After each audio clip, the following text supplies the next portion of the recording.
Part 2, Karma Yoga. Chapter 1, Karma in its effect on character. The word karma is derived from the Sanskrit kri, to do. All action is karma.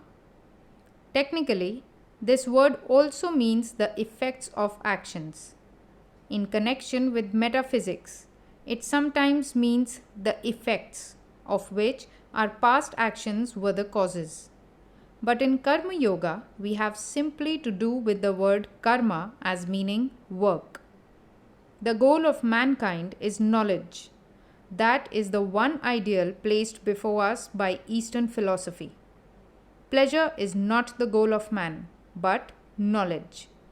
Pleasure and happiness come to an end. It is a mistake to suppose that pleasure is the goal. The cause of all the miseries we have in the world is that men foolishly think pleasure to be the ideal to strive for.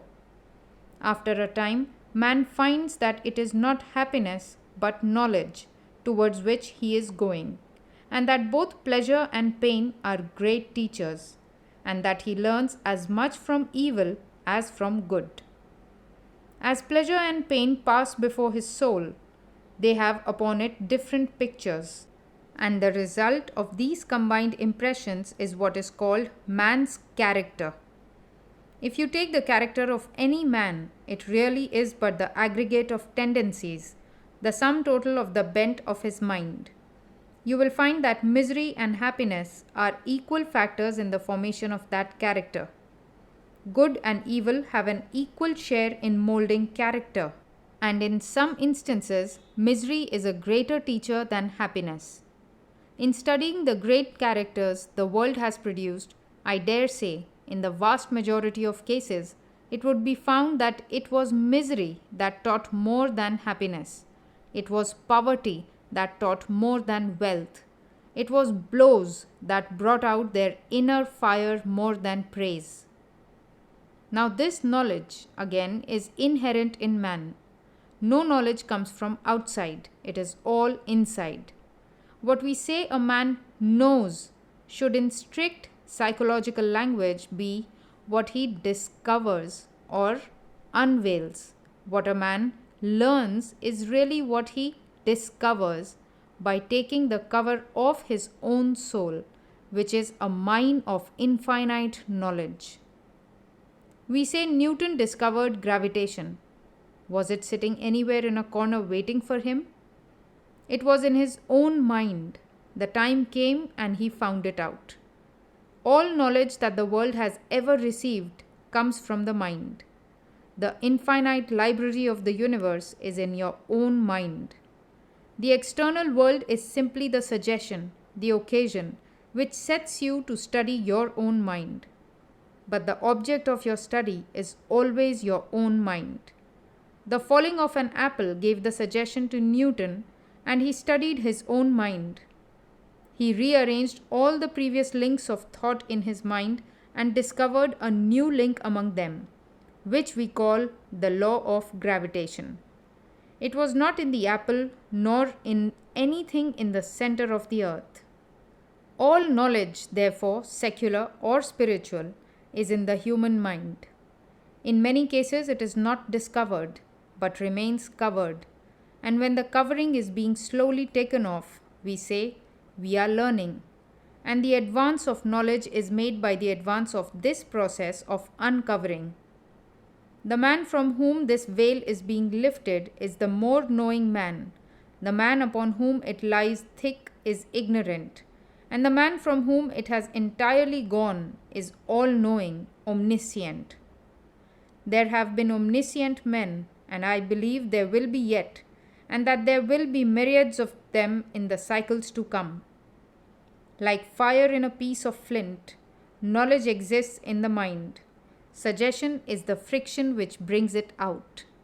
So with all our feelings and actions, our tears and our smiles, our joys and our griefs, our weeping and our laughter, our curses and our blessings, our praises and our blames, every one of these we may find, if we calmly study our own selves, to have been brought out from within ourselves by so many blows.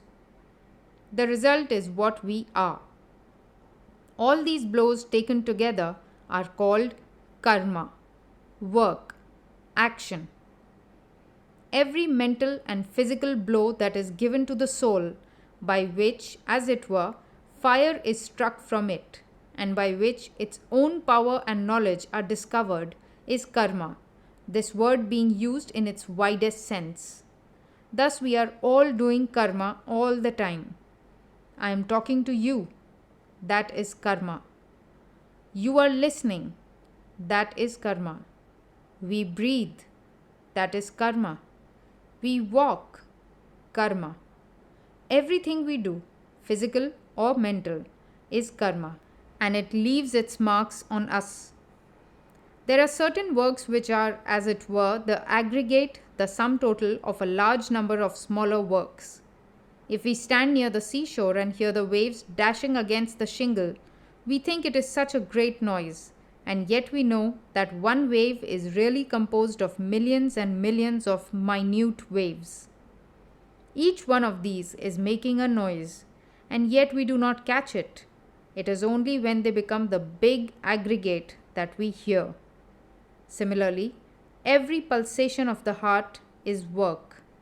Certain kinds of work we feel and they become tangible to us. They are at the same time the aggregate of a number of small works. If you really want to judge of the character of a man, look not at his great performances.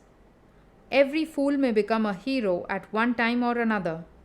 Watch a man do his most common actions. Those are indeed the things which will tell you the real character of a great man.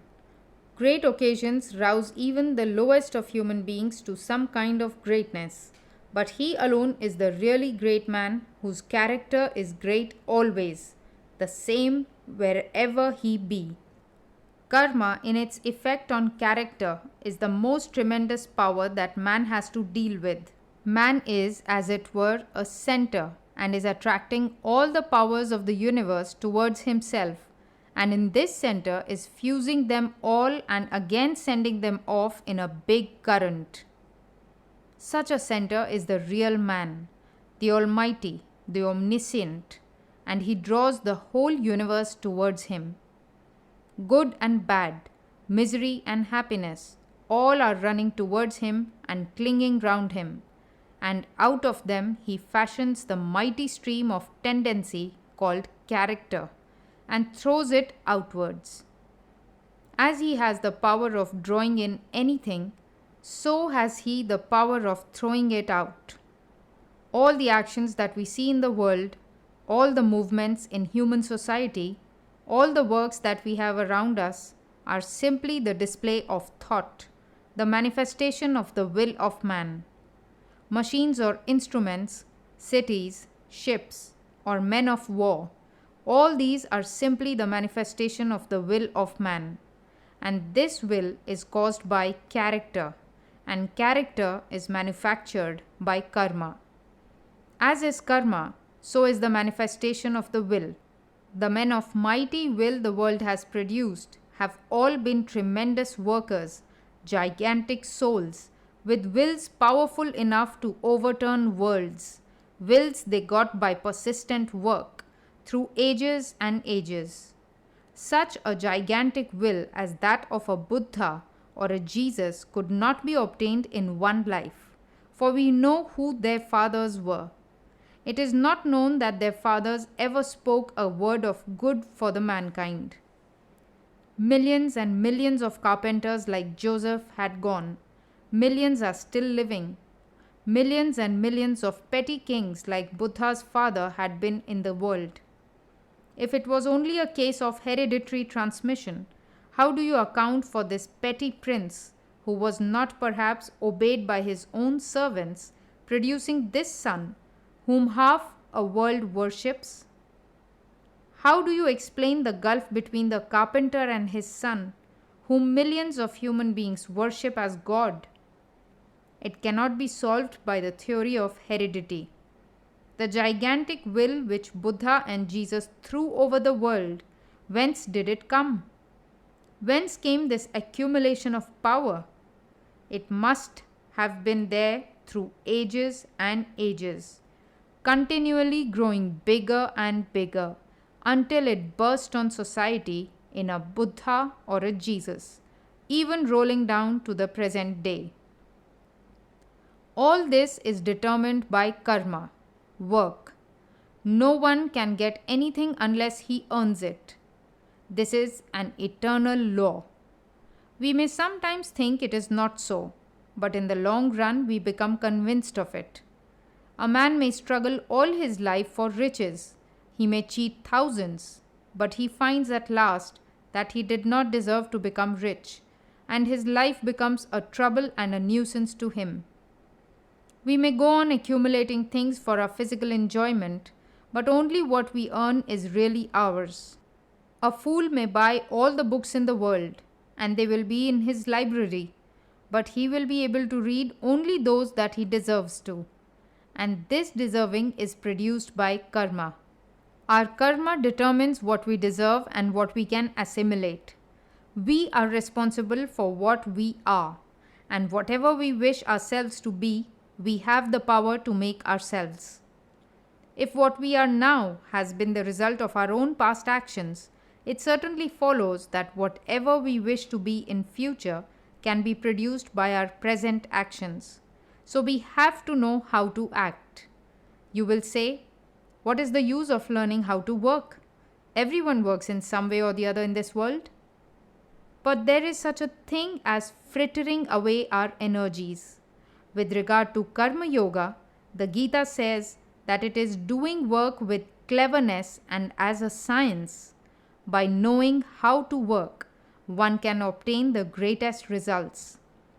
You must remember that all work is simply to bring out the power of the mind, which is already there, to wake up the soul.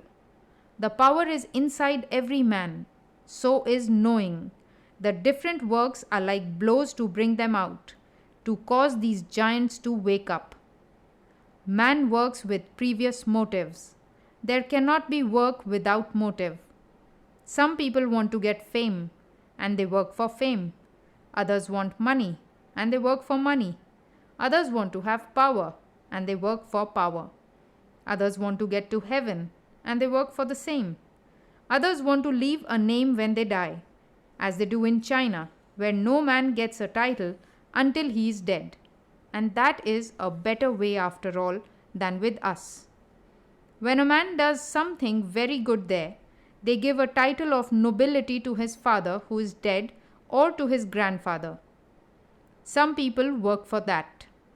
Some of the followers of certain Mohammedan sects work all their lives to have a big tomb built for them when they die. I know sects among whom, as soon as a child is born, a tomb is prepared for it. That is among them the most important work a man has to do. And the bigger and the finer the tomb, the better off the man is supposed to be. Others work as a penance, do all sorts of wicked things, then erect a temple or give something to the priest to buy them off and obtain from them a passport to heaven. They think that this kind of beneficence will clear them and they will go scot-free in spite of their sinfulness. Such are some of the various motives for work. Work for work's sake. There are some who are really the salt of the earth in every country and who work for work's sake, who do not care for name or fame or even to go to heaven. They work just because good will come of it. There are others who do good to help poor and help mankind from still higher motives because they believe in doing good and love good. The motive for name and fame seldom brings immediate results. As a rule, they come to us when we are old and have almost done with life. If a man works without any selfish motive in view, does he not gain anything? Yes, he gains the highest. Unselfishness is more paying. Only people have not the patience to practice it. It is more paying from the point of view of health also.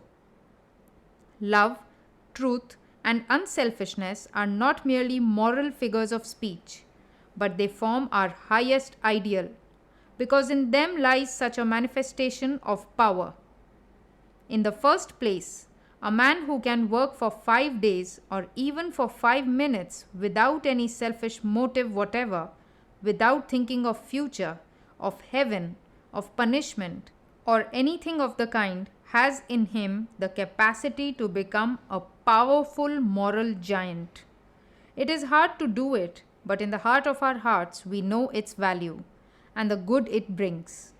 It is the greatest manifestation of power, this tremendous restraint.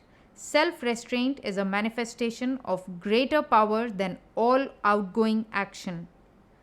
A carriage with 4 horses may rush down a hill unrestrained, or the coachman may curb the horses.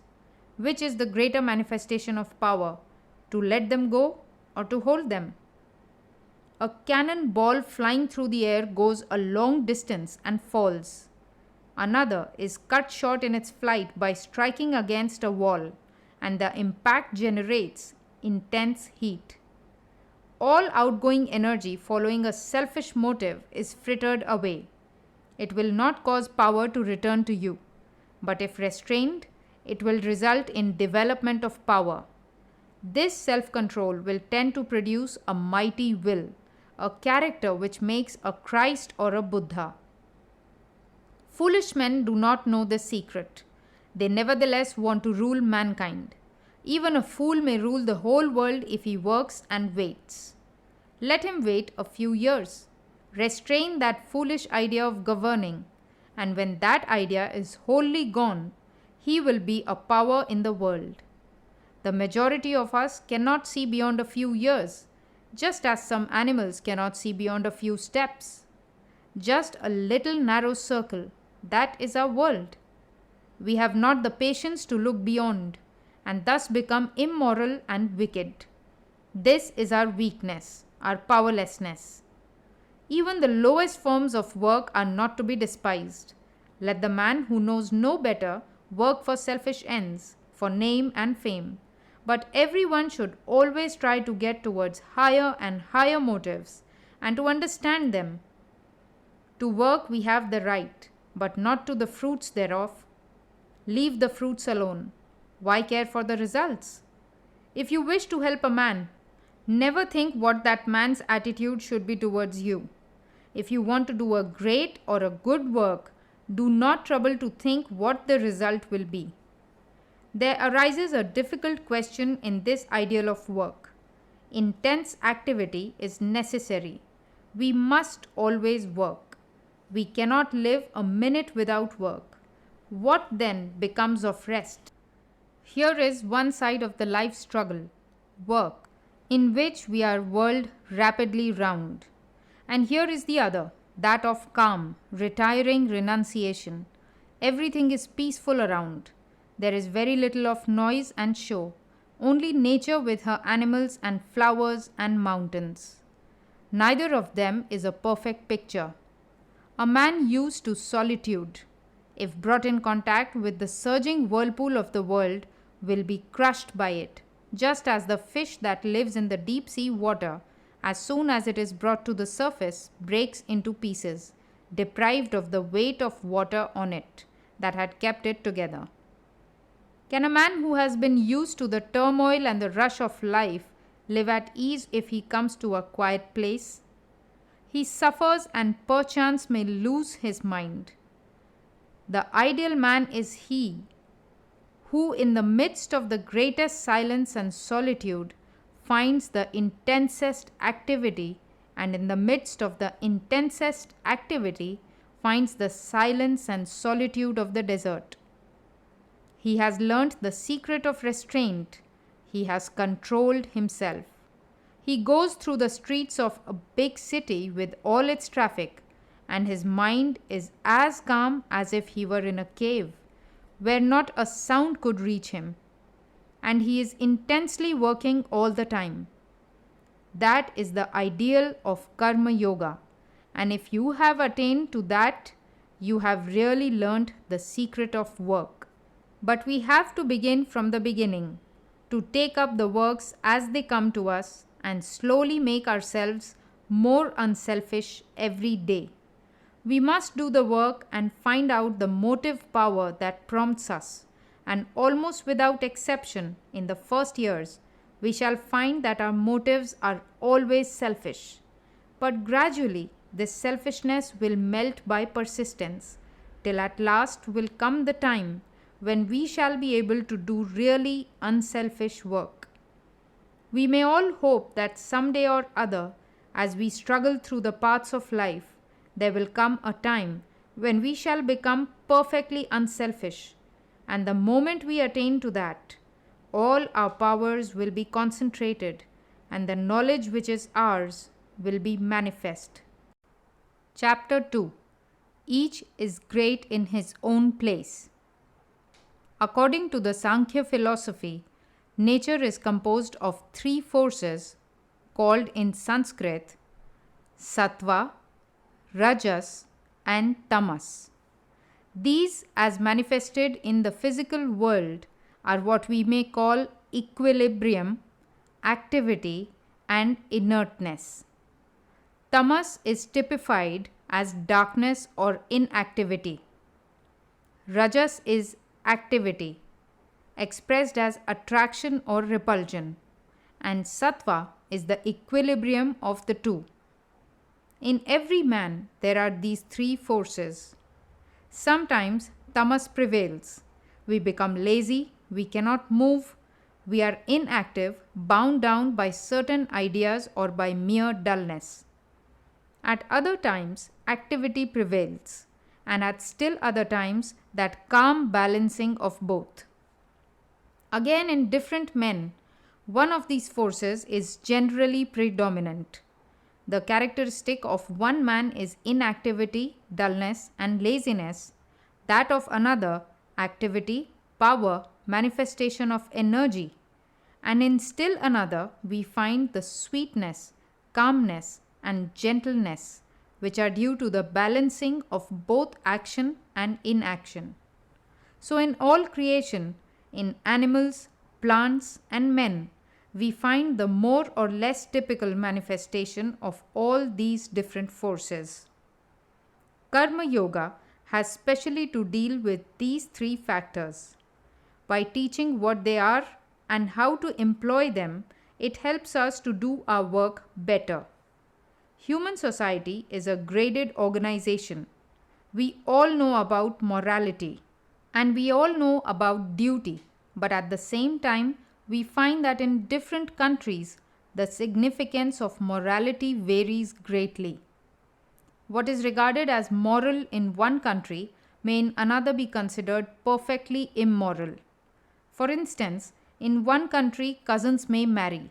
In another, it is thought to be very immoral. In one, men may marry their sisters-in-law. In another, it is regarded as immoral. In one country, people may marry only once, in another, many times, and so forth.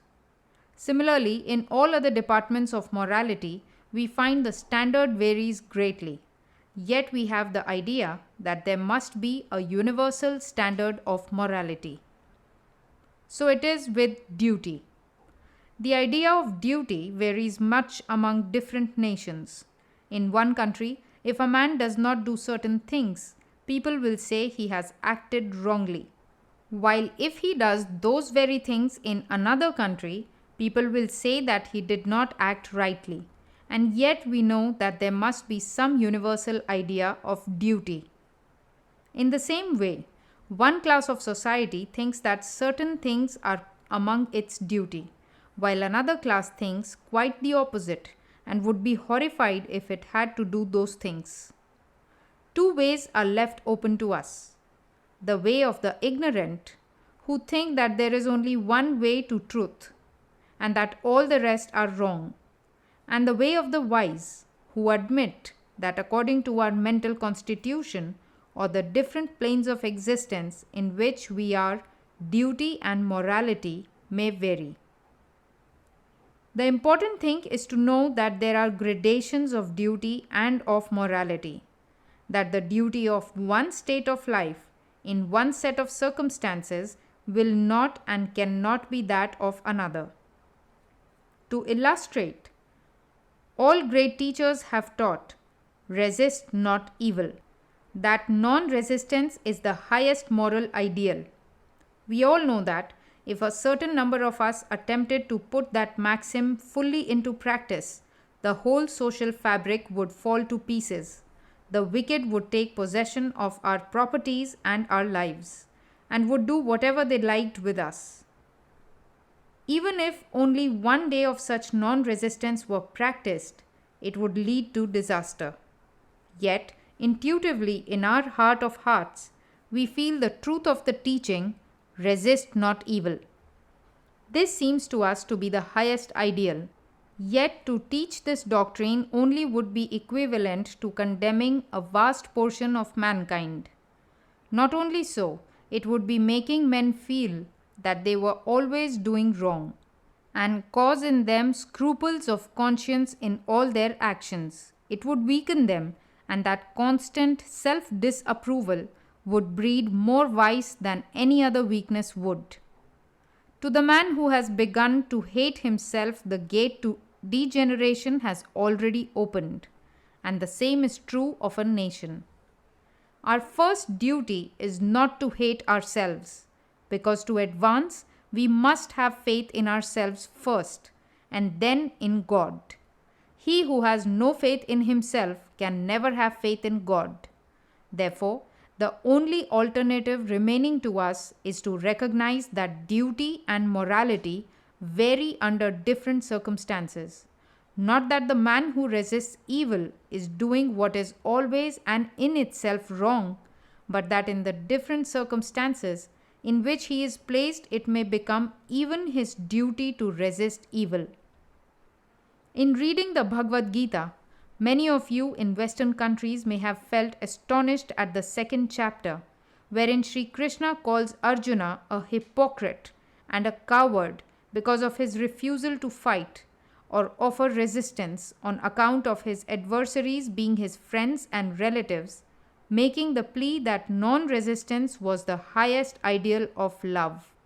This is a great lesson for us all to learn, that in all matters the two extremes are alike. The extreme positive and the extreme negative are always similar. When the vibrations of light are too slow, we do not see them, nor do we see them when they are too rapid. So with sound. When very low in pitch, we do not hear it. When very high, we do not hear it either. Of like nature is the difference between resistance and non-resistance. One man does not resist because he is weak, lazy, and cannot, not because he will not. The other man knows that he can strike an irresistible blow if he likes. Yet, he not only does not strike, but blesses his enemies. The one who from weakness resists not commits a sin, and as such cannot receive any benefit from the non-resistance, while the other would commit a sin by offering resistance. Buddha gave up his throne and renounced his position. That was true renunciation, but there cannot be any question of renunciation in the case of a beggar who has nothing to renounce. So we must always be careful about what we really mean when we speak of this non-resistance and ideal love. We must first take care to understand whether we have the power of resistance or not. Then, having the power, if we renounce it and do not resist, we are doing a grand act of love. But if we cannot resist, and yet at the same time try to deceive ourselves into the belief that we are actuated by motives of the highest love, we are doing the exact opposite. Arjuna became a coward at the sight of the mighty array against him. His love made him forget his duty towards his country and king. That is why Sri Krishna told him that he was a hypocrite. Thou talkest like a wise man, but thy actions betray thee to be a coward. Therefore, stand up and fight. Such is the central idea of Karma Yoga. The Karma Yogi is the man who understands that the highest ideal is non-resistance, and who also knows that this non-resistance is the highest manifestation of power in actual possession, and also what is called the resisting of evil is but a step on the way towards the manifestation of this highest power, namely non-resistance. Before reaching this highest ideal, man's duty is to resist evil.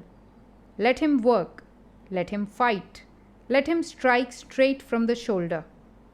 Then only, when he has gained the power to resist, will non-resistance be a virtue.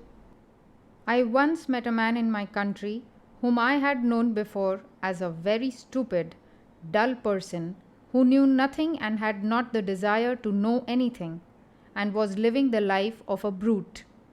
He asked me what he should do to know God, how he was to get free. "Can you tell a lie?" I asked him. "No," he replied. "Then you must learn to do so. It is better to tell a lie than to be a brute or a log of wood. You are inactive. You have not certainly reached the highest state, which is beyond all actions, calm and serene. You are too dull even to do something wicked." That was an extreme case, of course, and I was joking with him, but what I meant was that a man must be active in order to pass through activity to perfect calmness. Inactivity should be avoided by all means. Activity always means resistance. Resist all evils, mental and physical. And when you have succeeded in resisting, then will calmness come. It is very easy to say, "Hate nobody, resist not evil." But we know what that kind of thing generally means in practice.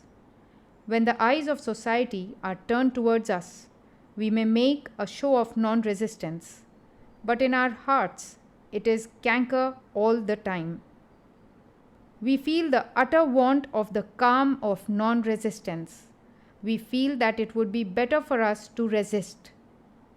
If you desire wealth and know at the same time that the whole world regards him who aims at wealth as a very wicked man, you perhaps will not dare to plunge into the struggle for wealth, yet your mind will be running day and night after money. This is hypocrisy and will serve no purpose. Plunge into the world, and then, after a time when you have suffered and enjoyed all that is in it, will renunciation come. Then will calmness come. So fulfill your desire for power and everything else, and after you have fulfilled the desire, will come the time when you will know that they are all very little things. But until you have fulfilled this desire, until you have passed through that activity, it is impossible for you to come to the state of calmness, serenity, and self-surrender. These ideas of serenity and renunciation have been preached for thousands of years. Everybody has heard of them from childhood, and yet we see very few in the world who have really reached that stage. I do not know if I have seen 20 persons in my life who are really calm and non-resisting, and I have traveled over half the world. Every man should take up his own ideal and endeavor to accomplish it. That is a surer way of progress than taking up other men's ideals, which he can never hope to accomplish. For instance, we take a child and at once give him the task of walking 20 miles. Either the little one dies, or 1 in 1,000 crawls the 20 miles to reach the end exhausted and half dead. That is like what we generally try to do with the world. All the men and women in any society are not of the same mind, capacity, or of the same power to do things. They must have different ideals, and we have no right to sneer at any ideal. Let everyone do the best he can for realizing his own ideal. Nor is it right that I should be judged by your standard or you by mine. The apple tree should not be judged by the standard of the oak, nor the oak by that of the apple. To judge the apple tree, you must take the apple standard, and for the oak, its own standard. Unity in variety is the plan of creation. However, men and women may vary individually, there is unity in the background. The different individual characters and classes of men and women are natural variations in creation. Hence, we ought not to judge them by the same standard or put the same ideal before them. Such a course creates only an unnatural struggle, and the result is that man begins to hate himself and is hindered from becoming religious and good. Our duty is to encourage every one in his struggle to live up to his own highest ideal and strive at the same time to make the ideal as near as possible to the truth. In the Hindu system of morality, we find that this fact has been recognized from very ancient times. And in their scriptures and books on ethics, different rules are laid down for the different classes of men: the householder, the sannyasin, the man who has renounced the world, and the student. The life of every individual, according to the Hindu scriptures, has its peculiar duties apart from what belongs in common to universal humanity. The Hindu begins life as a student, then he marries and becomes a householder. In old age, he retires, and lastly, he gives up the world and becomes a sannyasin. To each of these stages of life, certain duties are attached. No one of these stages is intrinsically superior to another. The life of the married man is quite as great as that of the celibate who has devoted himself to religious work. The scavenger in the street is quite as great and glorious as the king on his throne. Take him off his throne, make him do the work of the scavenger, and see how he fares. Take up the scavenger and see how he will rule. It is useless to say that the man who lives out of the world is a greater man than he who lives in the world. It is much more difficult to live in the world and worship God than to give it up and live a free and easy life. The 4 stages of life in India have in later times been reduced to 2, that of the householder and of the monk. The householder marries and carries on his duties as a citizen, and the duty of the other is to devote his energies wholly to religion, to preach and to worship God.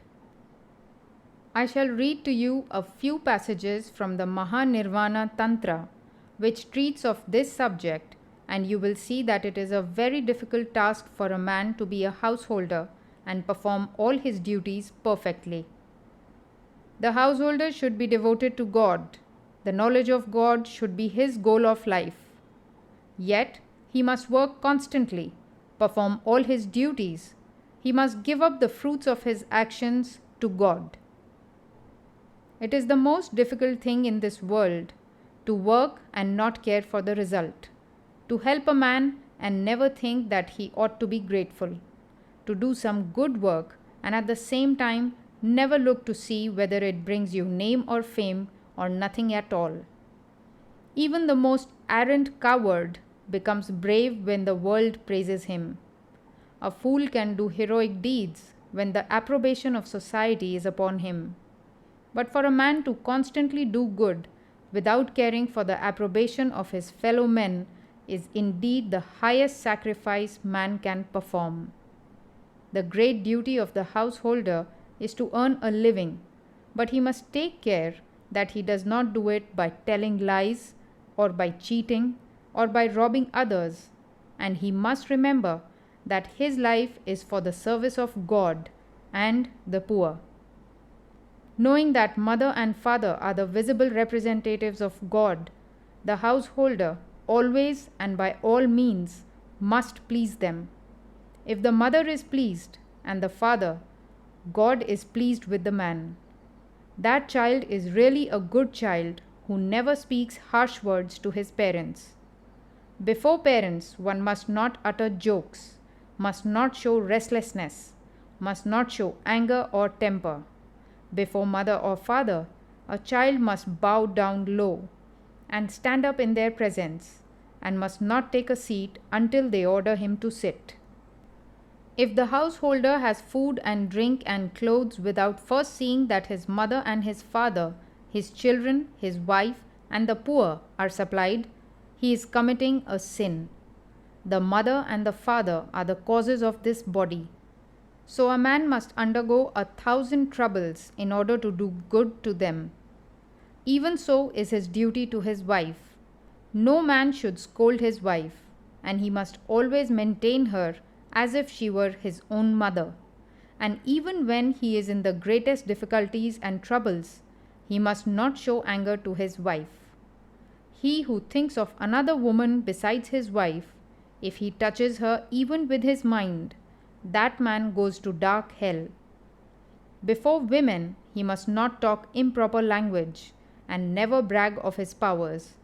He must not say, I have done this and I have done that. The householder must always please his wife with money, clothes, love, faith, and words like nectar, and never do anything to disturb her. That man who has succeeded in getting the love of a chaste wife has succeeded in his religion and has all the virtues. The following are duties towards children. A son should be lovingly reared up to his 4th year. He should be educated till he is 16. When he is 20 years of age, he should be employed in some work. He should then be treated affectionately by his father as his equal. Exactly in the same manner, the daughter should be brought up and should be educated with the greatest care. And when she marries, the father ought to give her jewels and wealth. Then the duty of the man is towards his brothers and sisters, and towards the children of his brothers and sisters, if they are poor, and towards his other relatives, his friends, and his servants. Then his duties are towards the people of the same village, and the poor, and any one that comes to him for help. Having sufficient means, if the householder does not take care to give to his relatives and to the poor, know him to be only a brute. He is not a human being. Excessive attachment to food, clothes, and the tending of the body and dressing of the hair should be avoided. The householder must be pure in heart and clean in body, always active and always ready for work. To his enemies, the householder must be a hero. Them he must resist. That is the duty of the householder. He must not sit down in a corner and weep and talk nonsense about non-resistance. If he does not show himself a hero to his enemies, he has not done his duty. And to his friends and relatives, he must be as gentle as a lamb. It is the duty of the householder not to pay reverence to the wicked, because if he reverences the wicked people of the world, he patronizes wickedness. And it will be a great mistake if he disregards those who are worthy of respect, the good people. He must not be gushing in his friendship. He must not go out of the way making friends everywhere. He must watch the actions of the men he wants to make friends with, and their dealings with other men, reason upon them, and then make friends. These 3 things he must not talk of. He must not talk in public of his own fame. He must not preach his own name or his own powers. He must not talk of his wealth, or of anything that has been told to him privately. A man must not say he is poor or that he is wealthy. He must not brag of his wealth. Let him keep his own counsel. This is his religious duty. This is not merely worldly wisdom. If a man does not do so, he may be held to be immoral. The householder is the basis, the prop of the whole society. He is the principal earner. The poor, the weak, the children, and the women who do not work all live upon the householder. So there must be certain duties that he has to perform, and these duties must make him feel strong to perform them, and not make him think that he is doing things beneath his ideal.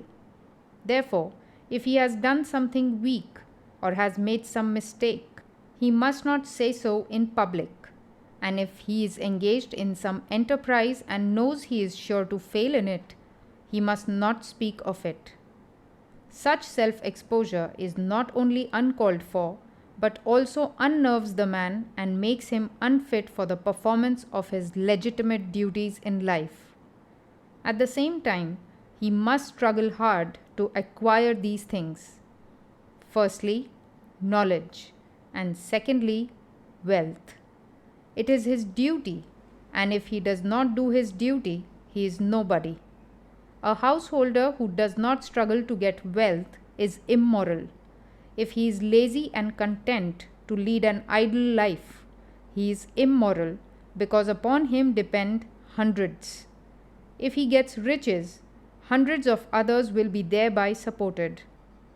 If there were not in this city hundreds who had striven to become rich and who had acquired wealth, where would all this civilization and these alms houses and great houses be?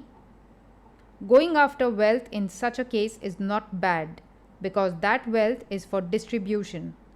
The householder is the center of life and society. It is a worship for him to acquire and spend wealth nobly.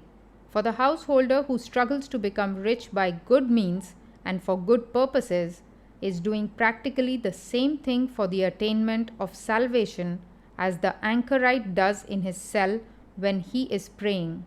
For in them we see only the different aspects of the same virtue of self-surrender and self-sacrifice prompted by the feeling of devotion to God and to all that is His.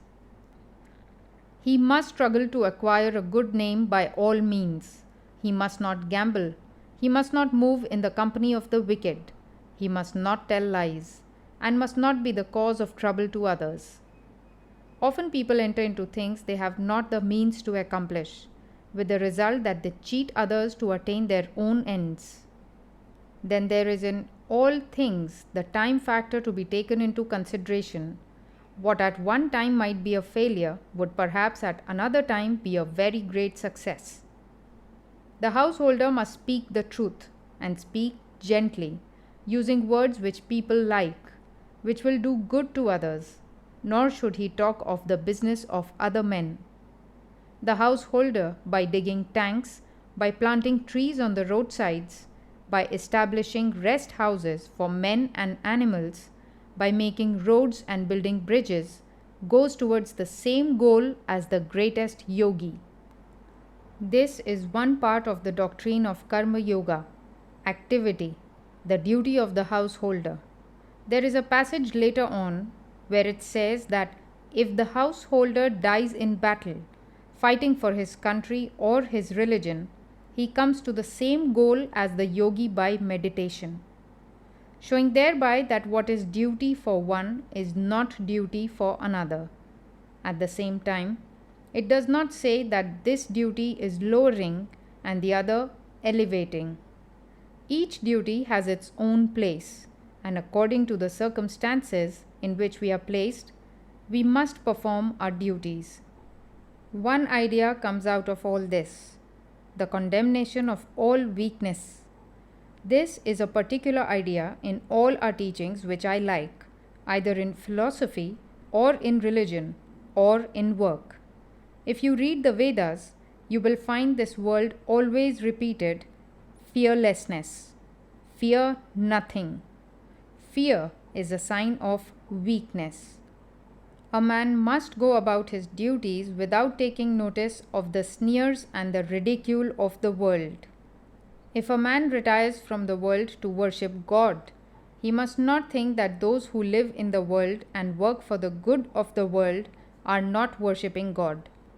Neither must those who live in the world for wife and children think that those who give up the world are low vagabonds. Each is great in his own place. This thought I will illustrate by a story. A certain king used to inquire of all the sannyasins that came to his country, which is the greatest man? He who gives up the world and becomes a sannyasin, or he who lives in the world and performs his duties as a householder? Many wise men sought to solve the problem. Some asserted that the sannyasin was the greater, upon which the king demanded that they should prove their assertion. When they could not, he ordered them to marry and become householders. Then others came and said, "The householder who performs his duties is the greater man." Of them too, the king demanded proofs. When they could not give them, he made them also settle down as householders. At last there came a young sannyasin, and the king similarly inquired of him also. He answered, "Each, O king, is equally great in his place." "Prove this to me," asked the king. "I will prove it to you," said the sannyasin, "but you must first come and live as I do for a few days, that I may be able to prove to you what I say." The king consented and followed the sannyasin out of his own territory and passed through many other countries until they came to a great kingdom. In the capital of that kingdom, a great ceremony was going on. The king and the sannyasin heard the noise of drums and music, and heard also the criers. The people were assembled in the streets in gala dress, and a great proclamation was being made. The king and the sannyasin stood there to see what was going on. The crier was proclaiming loudly that the princess, daughter of the king of that country, was about to choose a husband from among those assembled before her. It was an old custom in India for princesses to choose husbands in this way. Each princess had certain ideas of the sort of man she wanted for a husband.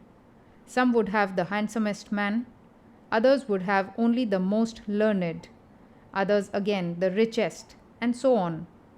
All the princes of the neighborhood put on their bravest attire and presented themselves before her. Sometimes they too had their own criers to enumerate their advantages and the reasons why they hoped the princess would choose them. The princess was taken round on a throne in the most splendid array, and looked at and heard about them. If she was not pleased with what she saw and heard, she said to her bearers, "Move on," and no more notice was taken of the rejected suitors. If, however, the princess was pleased with any of them, she threw a garland of flowers over him, and he became her husband. The princess of the country to which our king and the sannyasin had come was having one of these interesting ceremonies. She was the most beautiful princess in the world, and the husband of the princess would be ruler of the kingdom after her father's death. The idea of this princess was to marry the handsomest man, but she could not find the right one to please her.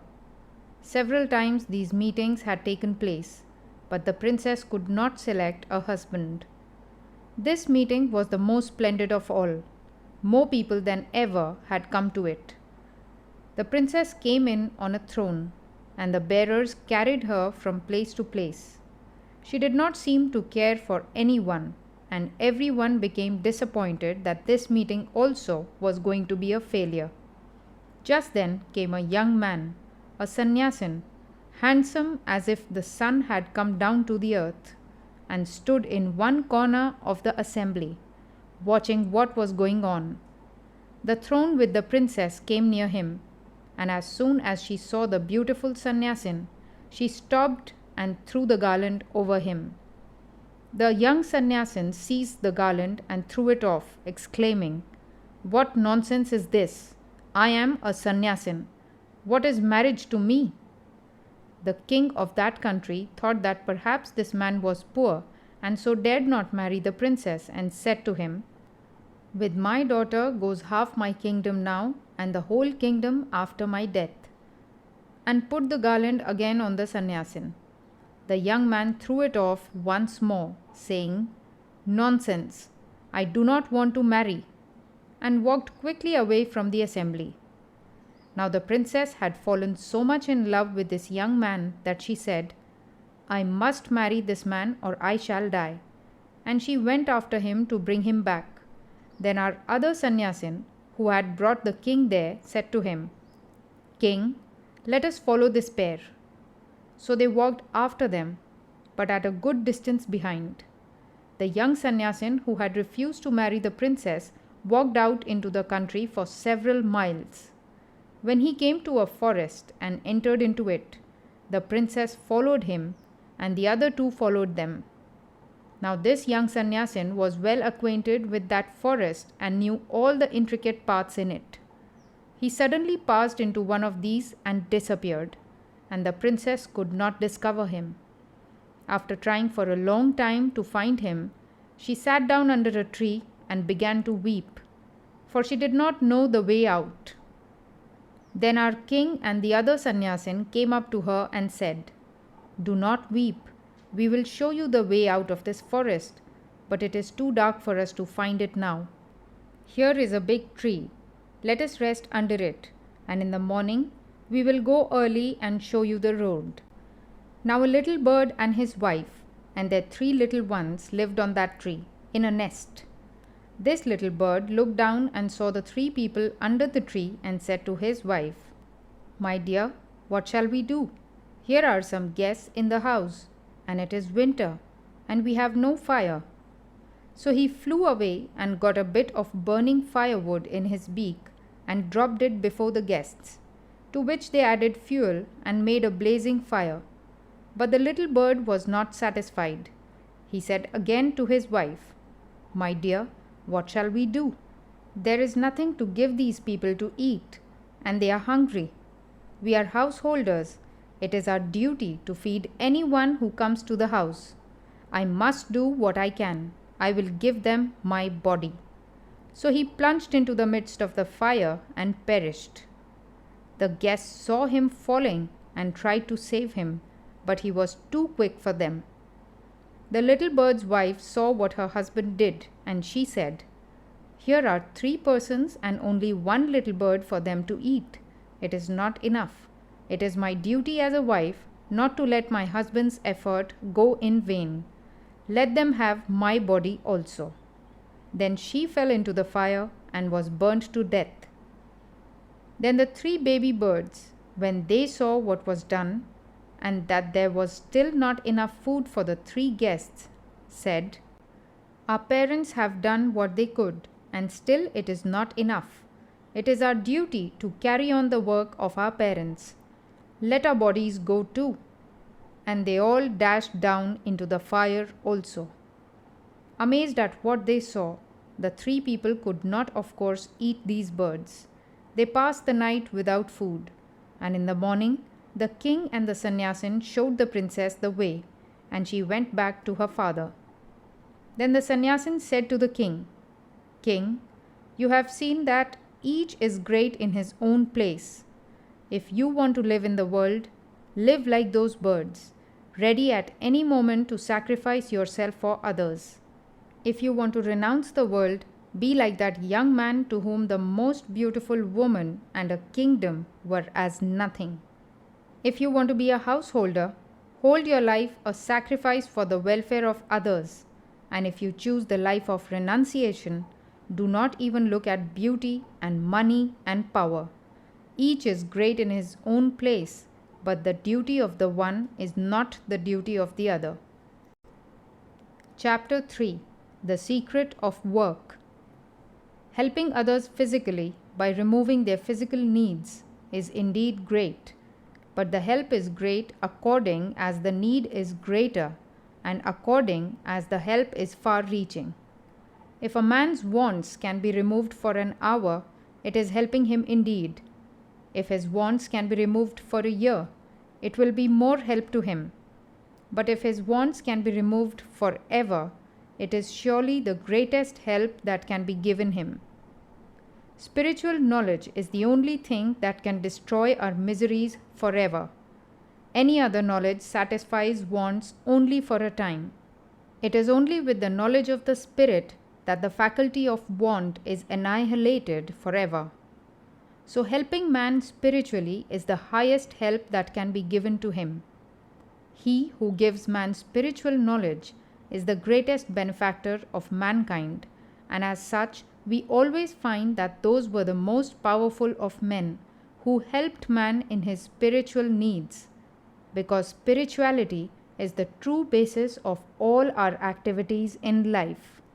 A spiritually strong and sound man will be strong in every other respect, if he so wishes. Until there is spiritual strength in man, even physical needs cannot be well satisfied. Next to spiritual comes intellectual help. The gift of knowledge is a far higher gift than that of food and clothes. It is even higher than giving life to a man, because the real life of man consists of knowledge. Ignorance is death. Knowledge is life. Life is of very little value if it is a life in the dark, groping through ignorance and misery. Next in order comes, of course, helping a man physically. Therefore, in considering the question of helping others, we must always strive not to commit the mistake of thinking that physical help is the only help that can be given. It is not only the last but the least, because it cannot bring about permanent satisfaction. The misery that I feel when I am hungry is satisfied by eating, but hunger returns. My misery can cease only when I am satisfied beyond all want. Then hunger will not make me miserable. No distress, no sorrow will be able to move me. So, that help which tends to make us strong spiritually is the highest. Next to it comes intellectual help, and after that, physical help. The miseries of the world cannot be cured by physical help only. Until man's nature changes, these physical needs will always arise, and miseries will always be felt, and no amount of physical help will cure them completely. The only solution of this problem is to make mankind pure. Ignorance is the mother of all the evil and all the misery we see. Let men have light.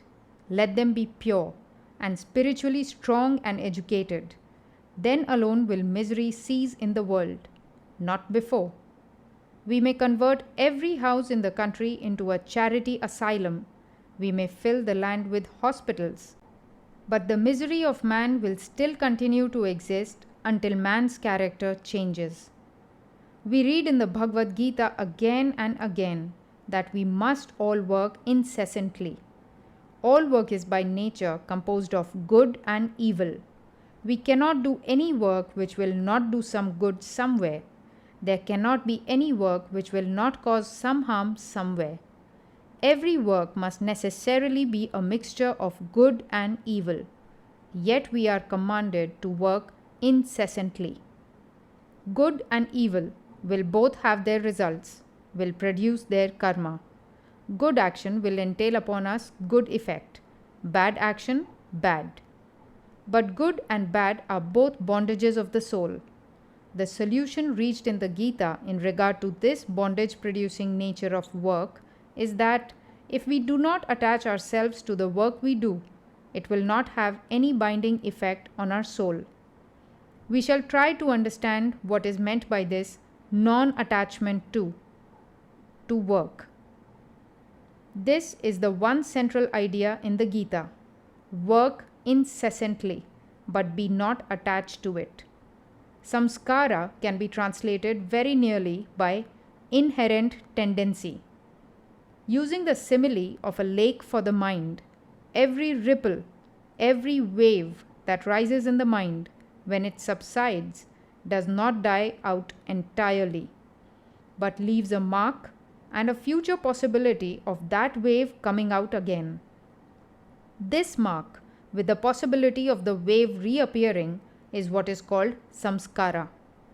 Every work that we do, every movement of the body, every thought that we think, leaves such an impression on the mind stuff, and even when such impressions are not obvious on the surface, they are sufficiently strong to work beneath the surface, subconsciously. What we are every moment is determined by the sum total of these impressions on the mind. What I am just at this moment is the effect of the sum total of all the impressions of my past life. This is really what is meant by character. Each man's character is determined by the sum total of these impressions. If good impressions prevail, the character becomes good. If bad, it becomes bad. If a man continuously hears bad words, thinks bad thoughts, does bad actions, his mind will be full of bad impressions, and they will influence his thought and work without his being conscious of the fact. In fact, these bad impressions are always working, and their resultant must be evil, and that man will be a bad man. He cannot help it. The sum total of these impressions in him will create the strong motive power for doing bad actions. He will be like a machine in the hands of his impressions, and they will force him to do evil. Similarly, if a man thinks good thoughts and does good works, the sum total of these impressions will be good, and they, in a similar manner, will force him to do good even in spite of himself. When a man has done so much good work and thought so many good thoughts that there is an irresistible tendency in him to do good in spite of himself, and even if he wishes to do evil, his mind, as the sum total of his tendencies, will not allow him to do so. The tendencies will turn him back. He is completely under the influence of the good tendencies. When such is the case, a man's good character is said to be established. As the tortoise tucks its feet and head inside the shell, and you may kill it and break it in pieces, and yet it will not come out, even so the character of that man who has control over his motives and organs is unchangeably established. He controls his own inner forces, and nothing can draw them out against his will. By this continuous reflex of good thoughts, good impressions moving over the surface of the mind, the tendency for doing good becomes strong, and as the result we feel able to control the indriyas, the sense organs, the nerve centers. Thus alone will character be established. Then alone a man gets to truth. Such a man is safe forever. He cannot do any evil. You may place him in any company, there will be no danger for him. There is a still higher state than having this good tendency, and that is the desire for liberation. You must remember that freedom of the soul is the goal of all yogas, and each one equally leads to the same result. By work alone, men may get to where Buddha got largely by meditation, or Christ by prayer. Buddha was a working jnani, Christ was a bhakta, but the same goal was reached by both of them. The difficulty is here. Liberation means entire freedom, freedom from the bondage of good as well as from the bondage of evil.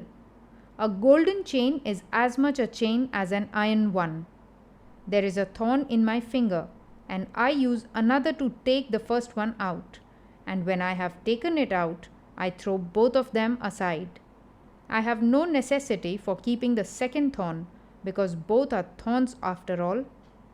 So the bad tendencies are to be counteracted by the good ones, and the bad impressions on the mind should be removed by the fresh waves of good ones, until all that is evil almost disappears, or is subdued and held in control in a corner of the mind. But after that, the good tendencies have also to be conquered. Thus, the attached becomes the unattached. Work, but let not the action or the thought produce a deep impression on the mind. Let the ripples come and go.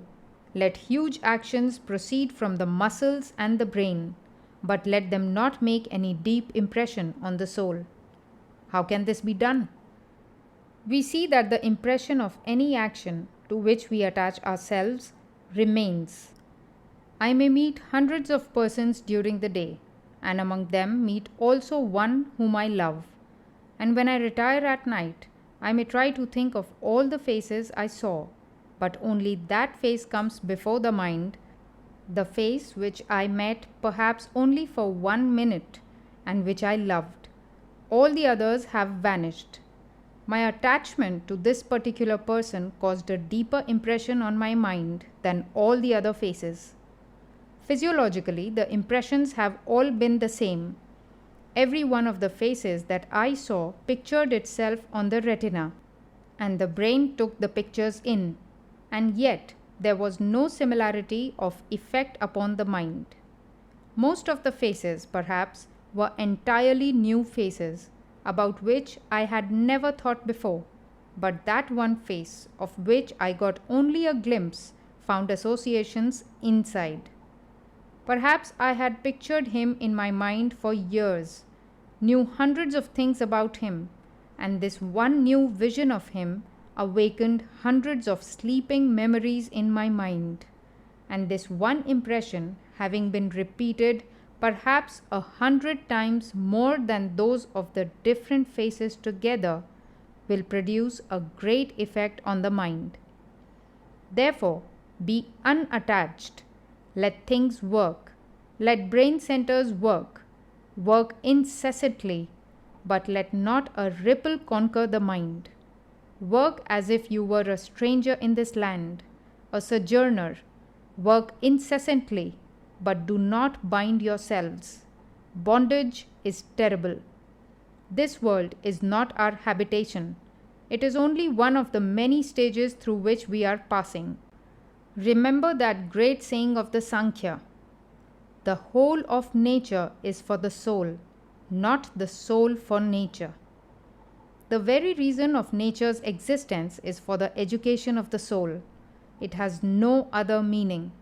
It is there because the soul must have knowledge, and through knowledge free itself. If we remember this always, we shall never be attached to nature. We shall know that nature is a book in which we are to read, and that when we have gained the required knowledge, the book is of no more value to us. Instead of that, however, we are identifying ourselves with nature. We are thinking that the soul is for nature, that the spirit is for the flesh, and as the common saying has it, we think that man lives to eat and not eats to live. We are continually making this mistake. We are regarding nature as ourselves and are becoming attached to it. And as soon as this attachment comes, there is the deep impression on the soul, which binds us down and makes us work not from freedom, but like slaves. The whole gist of this teaching is that you should work like a master and not as a slave. Work incessantly, but do not do slave's work. Do you not see how everybody works? Nobody can be altogether at rest. 99% of mankind work like slaves, and the result is misery. It is all selfish work. Work through freedom. Work through love. The word love is very difficult to understand. Love never comes until there is freedom.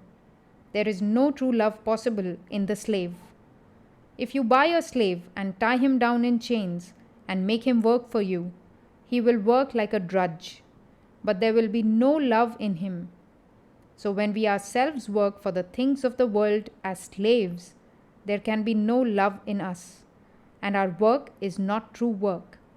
This is true of work done for relatives and friends, and is true of work done for our own selves. Selfish work is slave's work, and here is a test. Every act of love brings happiness. There is no act of love which does not bring peace and blessedness in its reaction. Real existence, real knowledge, and real love are eternally connected with one another, the three in one. Where one of them is, the others also must be. They are the three aspects of the one without a second: the existence, knowledge, bliss. When that existence becomes relative, we see it as the world. That knowledge becomes in its turn modified into the knowledge of the things of the world, and that bliss forms the foundation of all true love known to the heart of man. Therefore, true love can never react so as to cause pain either to the lover or to the beloved. Suppose a man loves a woman. He wishes to have her all to himself and feels extremely jealous about her every movement. He wants her to sit near him, to stand near him, and to eat and move at his bidding. He is a slave to her and wishes to have her as his slave. That is not love. It is a kind of morbid affection of the slave, insinuating itself as love. It cannot be love because it is painful. If she does not do what he wants, it brings him pain. With love, there is no painful reaction. Love only brings a reaction of bliss. If it does not, it is not love. It is mistaking something else for love. When you have succeeded in loving your husband, your wife, your children, the whole world, the universe, in such a manner that there is no reaction of pain or jealousy, no selfish feeling, then you are in a fit state to be unattached. Krishna says, "Look at me, Arjuna. If I stop from work for one moment, the whole universe will die. I have nothing to gain from work. I am the one Lord. But why do I work? Because I love the world." God is unattached because He loves. That real love makes us unattached.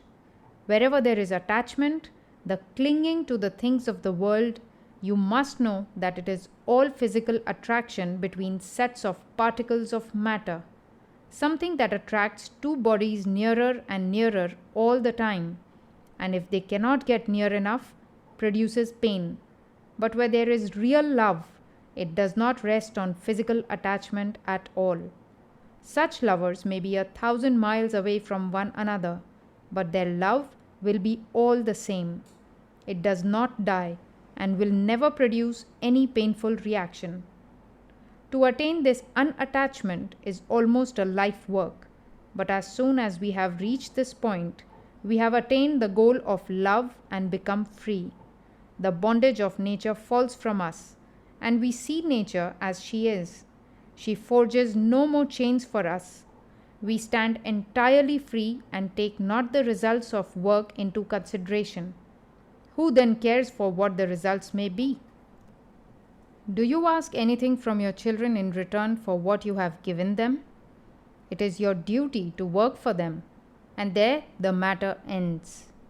In whatever you do for a particular person, a city, or a state, assume the same attitude towards it as you have towards your children.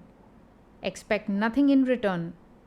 If you can invariably take the position of a giver, in which everything given by you is a free offering to the world, without any thought of return, then will your work bring you no attachment. Attachment comes only where we expect a return. If working like slaves results in selfishness and attachment, working as master of our own mind gives rise to the bliss of non-attachment. We often talk of right and justice, but we find that in the world right and justice are mere baby's talk. There are two things which guide the conduct of men: might and mercy. The exercise of might is invariably the exercise of selfishness. All men and women try to make the most of whatever power or advantage they have. Mercy is heaven itself. To be good, we have all to be merciful. Even justice and right should stand on mercy. All thought of obtaining return for the work we do hinders our spiritual progress. Nay, in the end, it brings misery. There is another way in which this idea of mercy and selfless charity can be put into practice. That is, by looking upon work as worship, in case we believe in a personal God. Here, we give up all the fruits of our work unto the Lord, and worshipping Him thus, we have no right to expect anything from mankind for the work we do. The Lord Himself works incessantly and is ever without attachment. Just as water cannot wet the lotus leaf, so work cannot bind the unselfish man by giving rise to attachment to results. The selfless and unattached man may live in the very heart of a crowded and sinful city. He will not be touched by sin. This idea of complete self-sacrifice is illustrated in the following story. After the battle of Kurukshetra, the 5 Pandava brothers performed a great sacrifice and made very large gifts to the poor.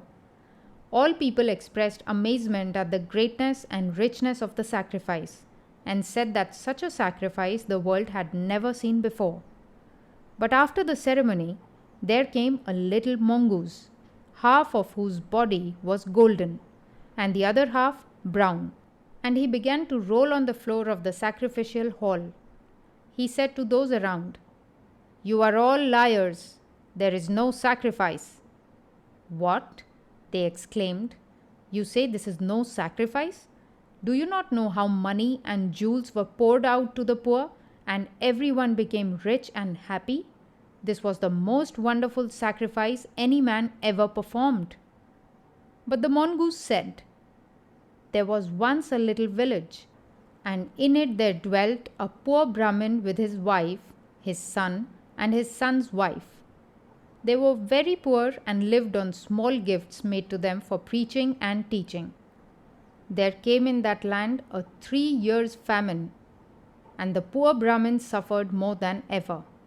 At last, when the family had starved for days, the father brought home one morning a little barley flour, which he had been fortunate enough to obtain, and he divided it into 4 parts, one for each member of the family.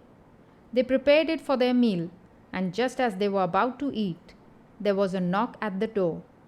The father opened it, and there stood a guest. Now in India, a guest is a sacred person. He is as a god for the time being, and must be treated as such. So the poor Brahmin said, "Come in, sir, you are welcome." He set before the guest his own portion of the food, which the guest quickly ate and said, "Oh, sir, you have killed me. I have been starving for 10 days, and this little bit has but increased my hunger." Then the wife said to her husband, "Give him my share." But the husband said, "Not so." The wife, however, insisted, saying, "Here is a poor man, and it is our duty as householders to see that he is fed, and it is my duty as a wife to give him my portion, seeing that you have no more to offer him." Then she gave her share to the guest, which he ate, and said he was still burning with hunger. So the son said, "Take my portion also. It is the duty of a son to help his father to fulfill his obligations." The guest ate that, but remained still unsatisfied. So the son's wife gave him her portion also. That was sufficient, and the guest departed, blessing them. That night, those 4 people died of starvation. A few granules of that flour had fallen on the floor, and when I rolled my body on them, half of it became golden, as you see. Since then, I have been traveling all over the world, hoping to find another sacrifice like that, but nowhere have I found one. Nowhere else has the other half of my body been turned into gold. That is why I say this is no sacrifice. This idea of charity is going out of India. Great men are becoming fewer and fewer. When I was first learning English, I read an English storybook in which there was a story about a dutiful boy who had gone out to work and had given some of his money to his old mother, and this was praised in 3 or 4 pages. What was that? No Hindu boy can ever understand the moral of that story. Now I understand it when I hear the Western idea. Every man for himself. And some men take everything for themselves, and fathers and mothers and wives and children go to the wall. That should never and nowhere be the ideal of the householder. Now you see what Karma Yoga means, even at the point of death, to help anyone without asking questions.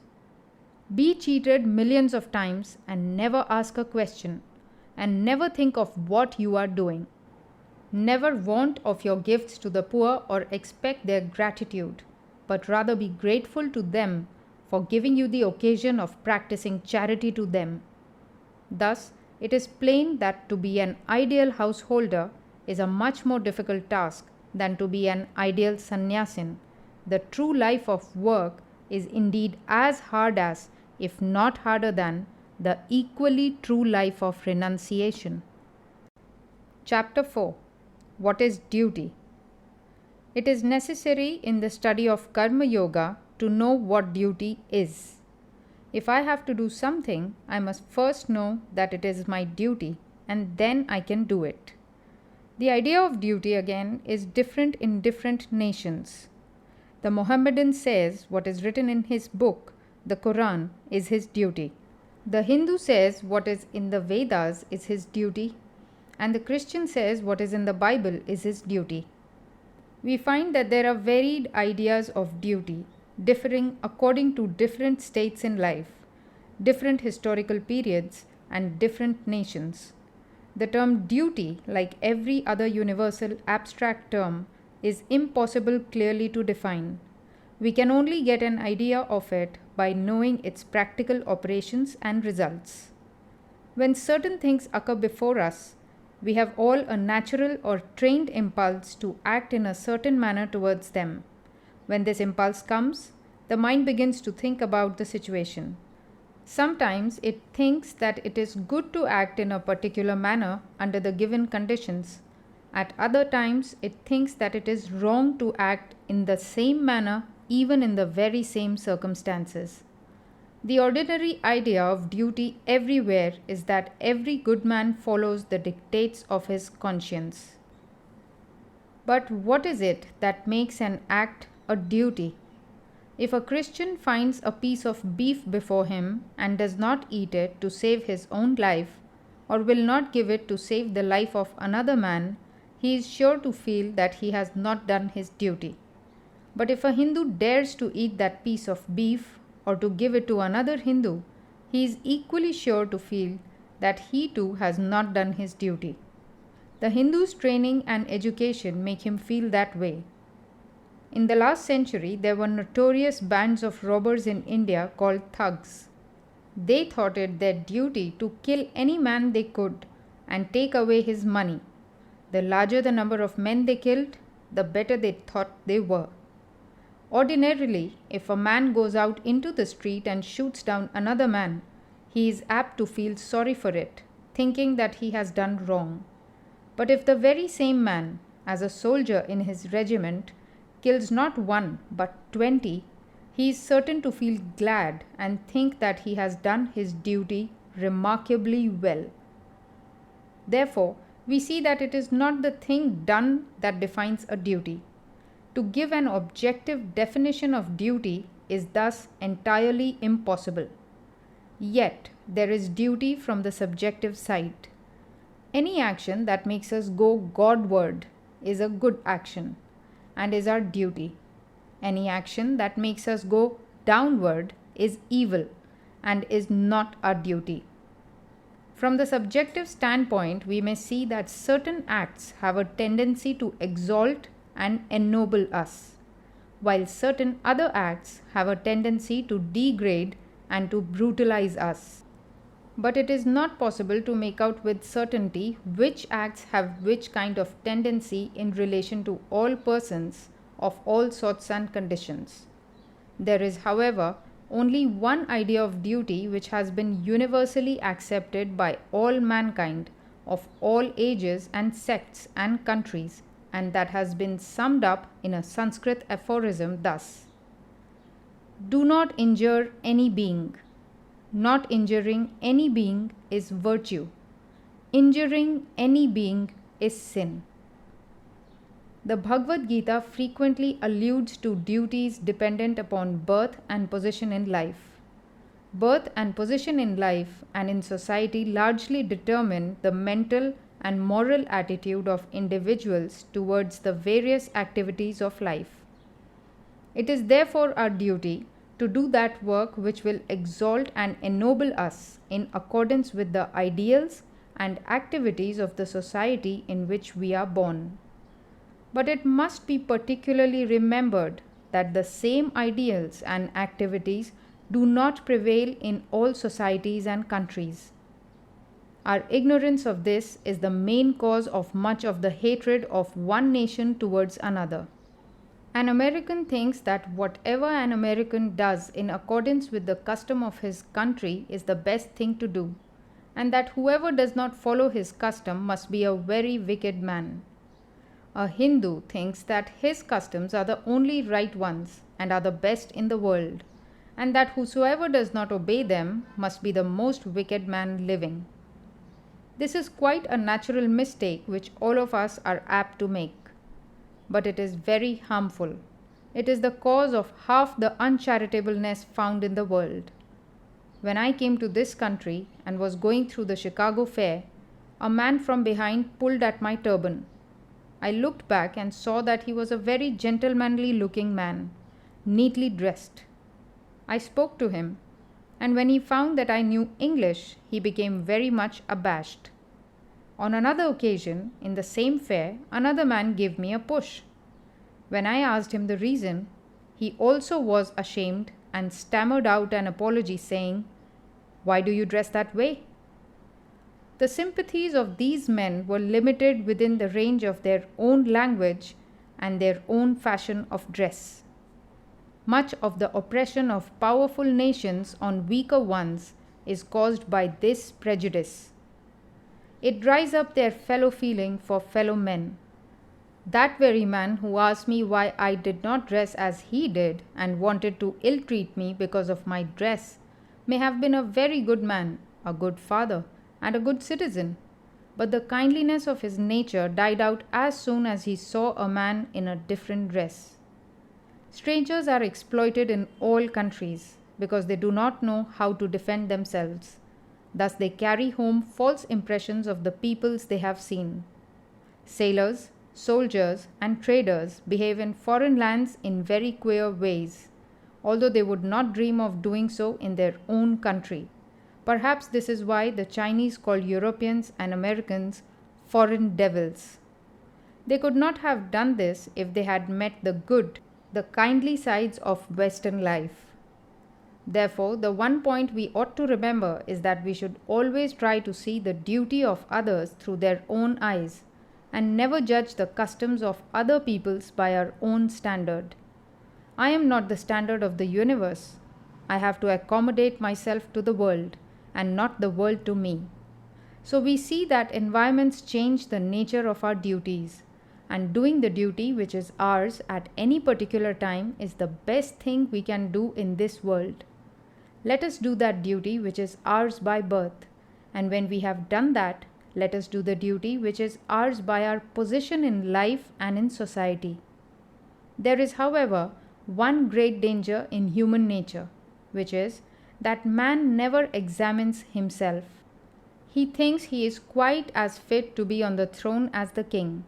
Even if he is, he must first show that he has done the duty of his own position, and then higher duties will come to him. When we begin to work earnestly in the world, nature gives us blows right and left and soon enables us to find out our position. No man can long occupy satisfactorily a position for which he is not fit. There is no use in grumbling against nature's adjustment. He who does the lower work is not therefore a lower man. No man is to be judged by the mere nature of his duties, but all should be judged by the manner and the spirit in which they perform them.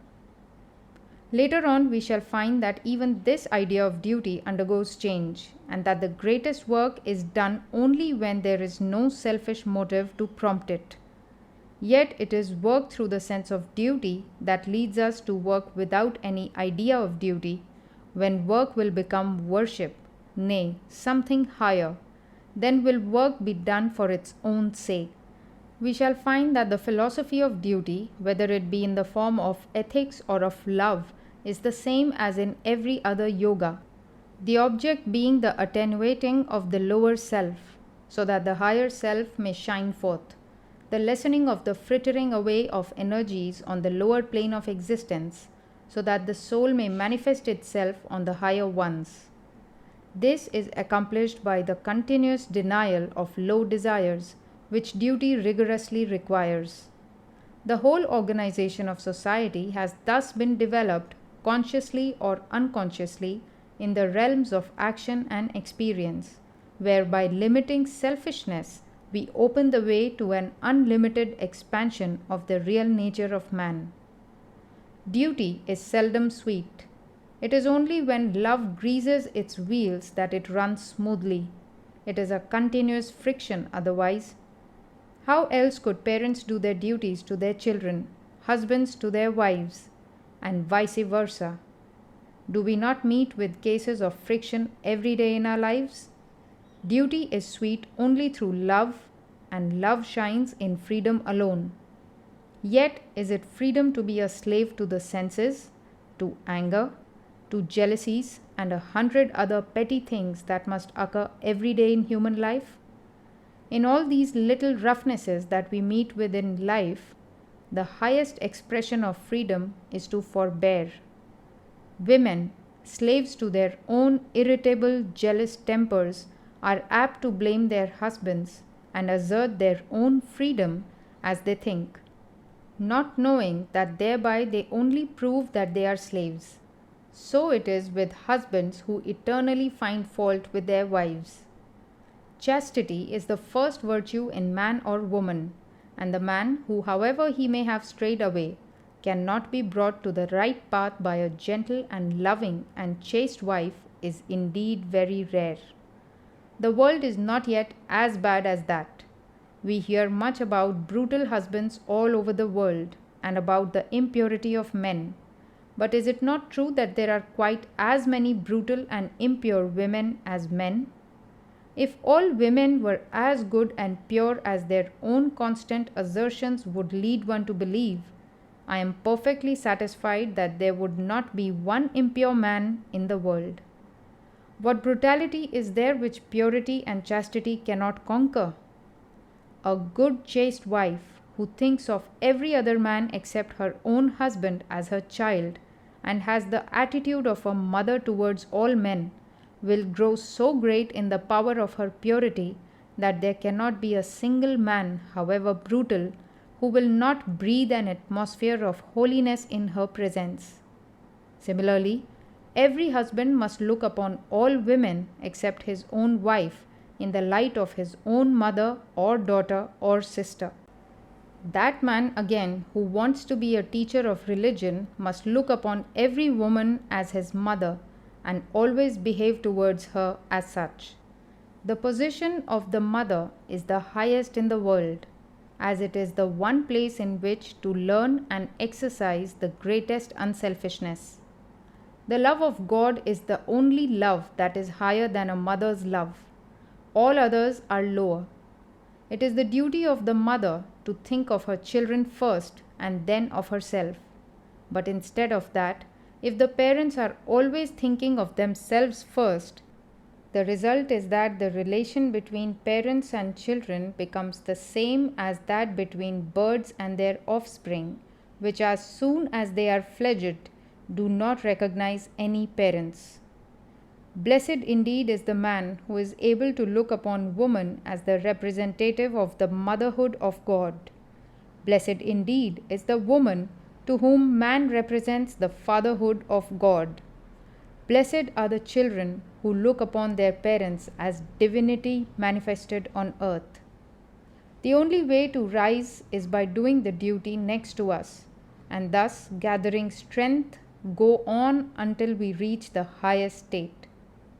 A young sannyasin went to a forest. There he meditated, worshipped, and practiced yoga for a long time.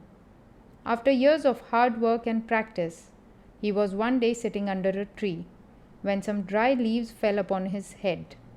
He looked up and saw a crow and a crane fighting on the top of the tree, which made him very angry. He said, "What? Dare you throw these dry leaves upon my head?" As with these words he angrily glanced at them, a flash of fire went out of his head. Such was the yogi's power, and burnt the birds to ashes. He was very glad, almost overjoyed at this development of power. He could burn the crow and the crane by a look. After a time he had to go to the town to beg his bread. He went, stood at a door, and said, "Mother, give me food." A voice came from inside the house. Wait a little, my son, the young man thought. You wretched woman, how dare you make me wait? You do not know my power yet. While he was thinking thus, the voice came again. Boy, don't be thinking too much of yourself. Here is neither crow nor crane. He was astonished. Still he had to wait. At last the woman came, and he fell at her feet and said, Mother, how did you know that? She said, My boy, I do not know your yoga or your practices. I am a common everyday woman. I made you wait because my husband is ill, and I was nursing him. All my life I have struggled to do my duty. When I was unmarried, I did my duty to my parents. Now that I am married, I do my duty to my husband. That is all the yoga I practice. But by doing my duty, I have become illumined. Thus I could read your thoughts and know what you had done in the forest. If you want to know something higher than this, go to the market of such and such a town where you will find a Vyadha, the lowest class of people in India who used to live as hunters and butchers, who will tell you something that you will be very glad to learn. The sannyasin thought, why should I go to that town and to a Vyadha? But after what he had seen, his mind opened a little, so he went. When he came near the town, he found the market and there saw, at a distance, a big fat Vyadha cutting meat with big knives, talking and bargaining with different people. The young man said, Lord help me, is this the man from whom I am going to learn? He is the incarnation of a demon, if he is anything. In the meantime, this man looked up and said, O Swami, did that lady send you here? Take a seat until I have done my business. The sannyasin thought, what comes to me here? He took his seat, the man went on with his work, and after he had finished, he took his money and said to the sannyasin, Come, sir, come to my home. On reaching home, the Vyadha gave him a seat, saying, Wait here, and went into the house. He then washed his old father and mother, fed them, and did all he could to please them, after which he came to the sannyasin and said, Now, sir, you have come here to see me. What can I do for you? The sannyasin asked him a few questions about soul and about God, and the Vyadha gave him a lecture which forms a part of the Mahabharata called the Vyadha Gita. It contains one of the highest flights of the Vedanta. When the Vyadha finished his teaching, the sannyasin felt astonished. He said, Why are you in that body? With such knowledge as yours, why are you in a Vyadha's body and doing such filthy, ugly work? My son, replied the Vyadha, no duty is ugly, no duty is impure. My birth placed me in these circumstances and environments. In my boyhood, I learnt the trade. I am unattached, and I try to do my duty well. I try to do my duty as a householder, and I try to do all I can to make my father and mother happy. I neither know your yoga, nor have I become a sannyasin, nor did I go out of the world into a forest. Nevertheless, all that you have heard and seen has come to me through the unattached doing of the duty which belongs to my position. There is a sage in India, a great yogi, one of the most wonderful men I have ever seen in my life. He is a peculiar man. He will not teach anyone. If you ask him a question, he will not answer. It is too much for him to take up the position of a teacher. He will not do it. If you ask a question and wait for some days, in the course of conversation, he will bring up the subject and wonderful light will he throw on it. He told me once the secret of work. Let the end and the means be joined into one. When you are doing any work, do not think of anything beyond. Do it as worship, as the highest worship, and devote your whole life to it for the time being.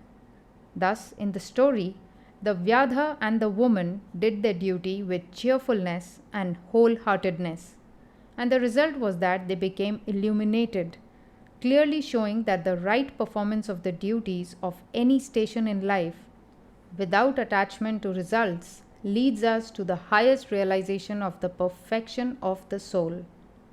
It is the worker who is attached to results that grumbles about the nature of the duty which has fallen to his lot. To the unattached worker, all duties are equally good and form efficient instruments with which selfishness and sensuality may be killed and the freedom of the soul secured. We are all apt to think too highly of ourselves. Our duties are determined by our desires to a much larger extent than we are willing to grant. Competition rouses envy, and it kills the kindliness of the heart. To the grumbler, all duties are distasteful. Nothing will ever satisfy him, and his whole life is doomed to prove a failure. Let us work on, doing as we go whatever happens to be our duty, and being ever ready to put our shoulders to the wheel. Then surely shall we see the light. Chapter 5. We help ourselves, not the world. Before considering further how devotion to duty helps us in our spiritual progress, let me place before you in a brief compass another aspect of what we in India mean by karma. In every religion, there are three paths: philosophy, mythology, and ritual. Philosophy, of course, is the essence of every religion. Mythology explains and illustrates it by means of the more or less legendary lives of great men, stories, and fables of wonderful things, and so on. Ritual gives to that philosophy a still more concrete form, so that every one may grasp it. Ritual is in fact concretized philosophy. This ritual is karma. It is necessary in every religion because most of us cannot understand abstract spiritual things until we grow much spiritually. It is easy for men to think that they can understand anything, but when it comes to practical experience, they find that abstract ideas are often very hard to comprehend. Therefore, symbols are of great help, and we cannot dispense with the symbolical method of putting things before us. From time immemorial, symbols have been used by all kinds of religions. In one sense, we cannot think but in symbols. Words themselves are symbols of thought. In another sense, everything in the universe may be looked upon as a symbol. The whole universe is a symbol, and God is the essence behind. This kind of symbology is not simply the creation of man. It is not that certain people belonging to a religion sit down together and think out certain symbols and bring them into existence out of their own minds. The symbols of religion have a natural growth. Otherwise, why is it that certain symbols are associated with certain ideas in the mind of almost everyone? Certain symbols are universally prevalent. Many of you may think that the cross first came into existence as a symbol in connection with the Christian religion, but as a matter of fact, it existed before Christianity was, before Moses was born, before the Vedas were given out, before there was any human record of human things. The cross may be found to have been in existence among the Aztecs and the Phoenicians. Every race seems to have had the cross.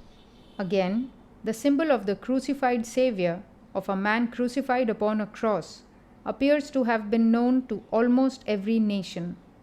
The circle has been a great symbol throughout the world. Then there is the most universal of all symbols, the swastika. At one time it was thought that the Buddhists carried it all over the world with them, but it has been found out that ages before Buddhism it was used among nations. In old Babylon and in Egypt it was to be found. What does this show?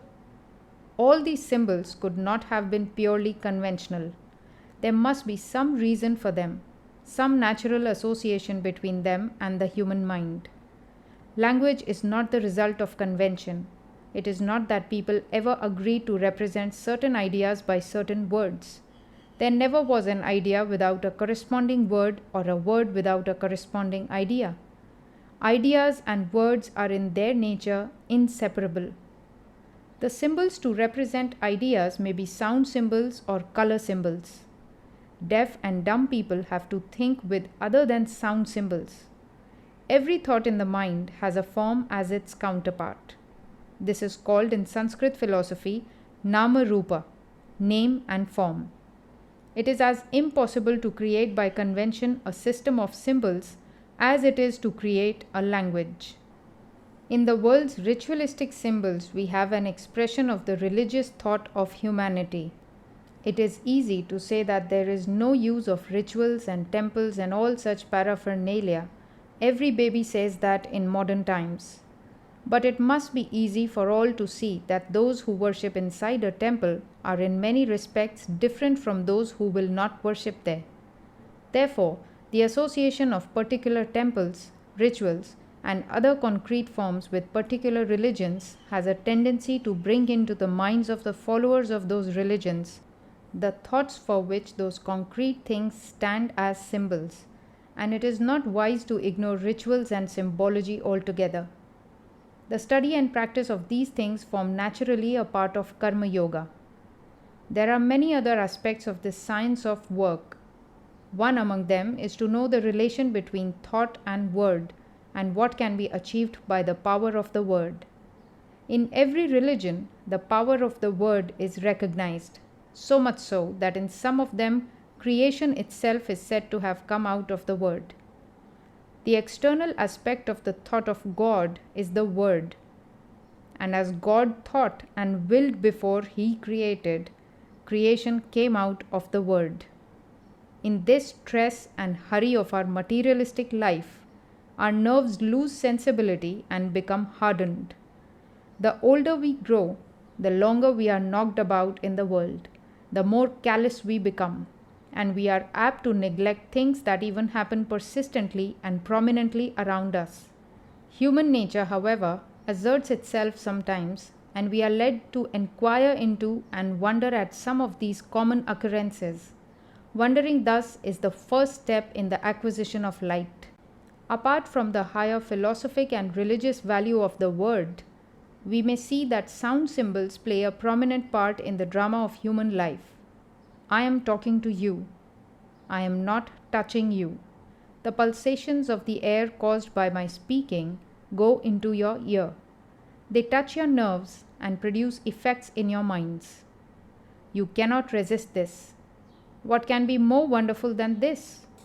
One man calls another a fool, and at this the other stands up and clenches his fist and lands a blow on his nose. Look at the power of the word. There is a woman weeping and miserable. Another woman comes along and speaks to her a few gentle words. The doubled up frame of the weeping woman becomes straightened at once. Her sorrow is gone, and she already begins to smile. Think of the power of words. They are a great force in higher philosophy as well as in common life. Day and night we manipulate this force without thought and without inquiry. To know the nature of this force and to use it well is also a part of Karma Yoga. Our duty to others means helping others, doing good to the world. Why should we do good to the world? Apparently to help the world, but really to help ourselves. We should always try to help the world. That should be the highest motive in us. But if we consider well, we find that the world does not require our help at all. This world was not made that you or I should come and help it. I once read a sermon in which it was said, "All this beautiful world is very good because it gives us time and opportunity to help others." Apparently, this is a very beautiful sentiment, but is it not a blasphemy to say that the world needs our help? We cannot deny that there is much misery in it.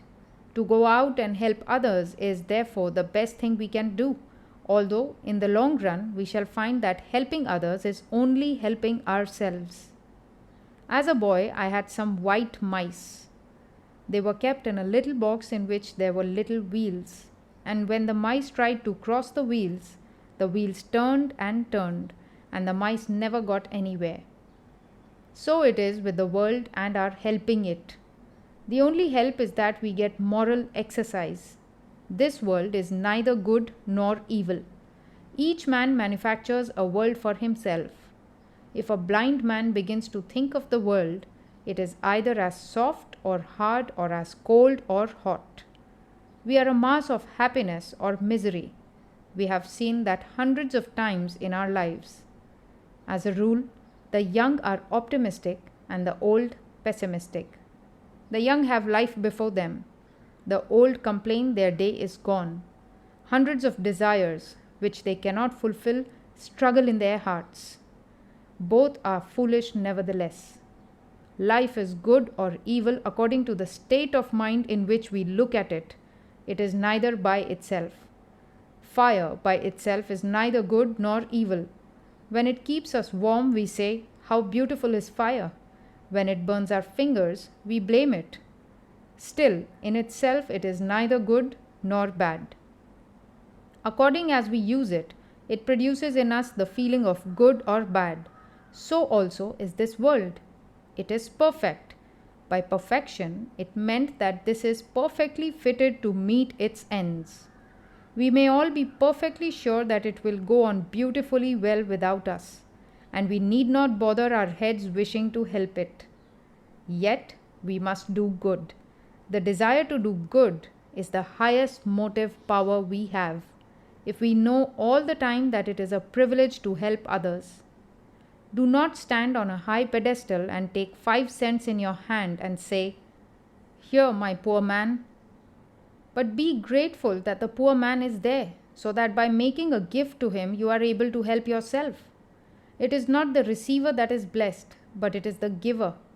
Be thankful that you are allowed to exercise your power of benevolence and mercy in the world, and thus become pure and perfect. All good acts tend to make us pure and perfect. What can we do at best? Build a hospital, make roads, or erect charity asylums.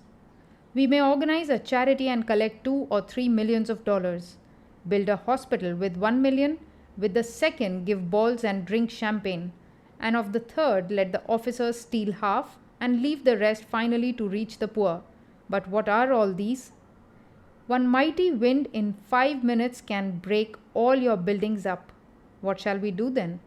One volcanic eruption may sweep away all our roads and hospitals and cities and buildings. Let us give up all this foolish talk of doing good to the world.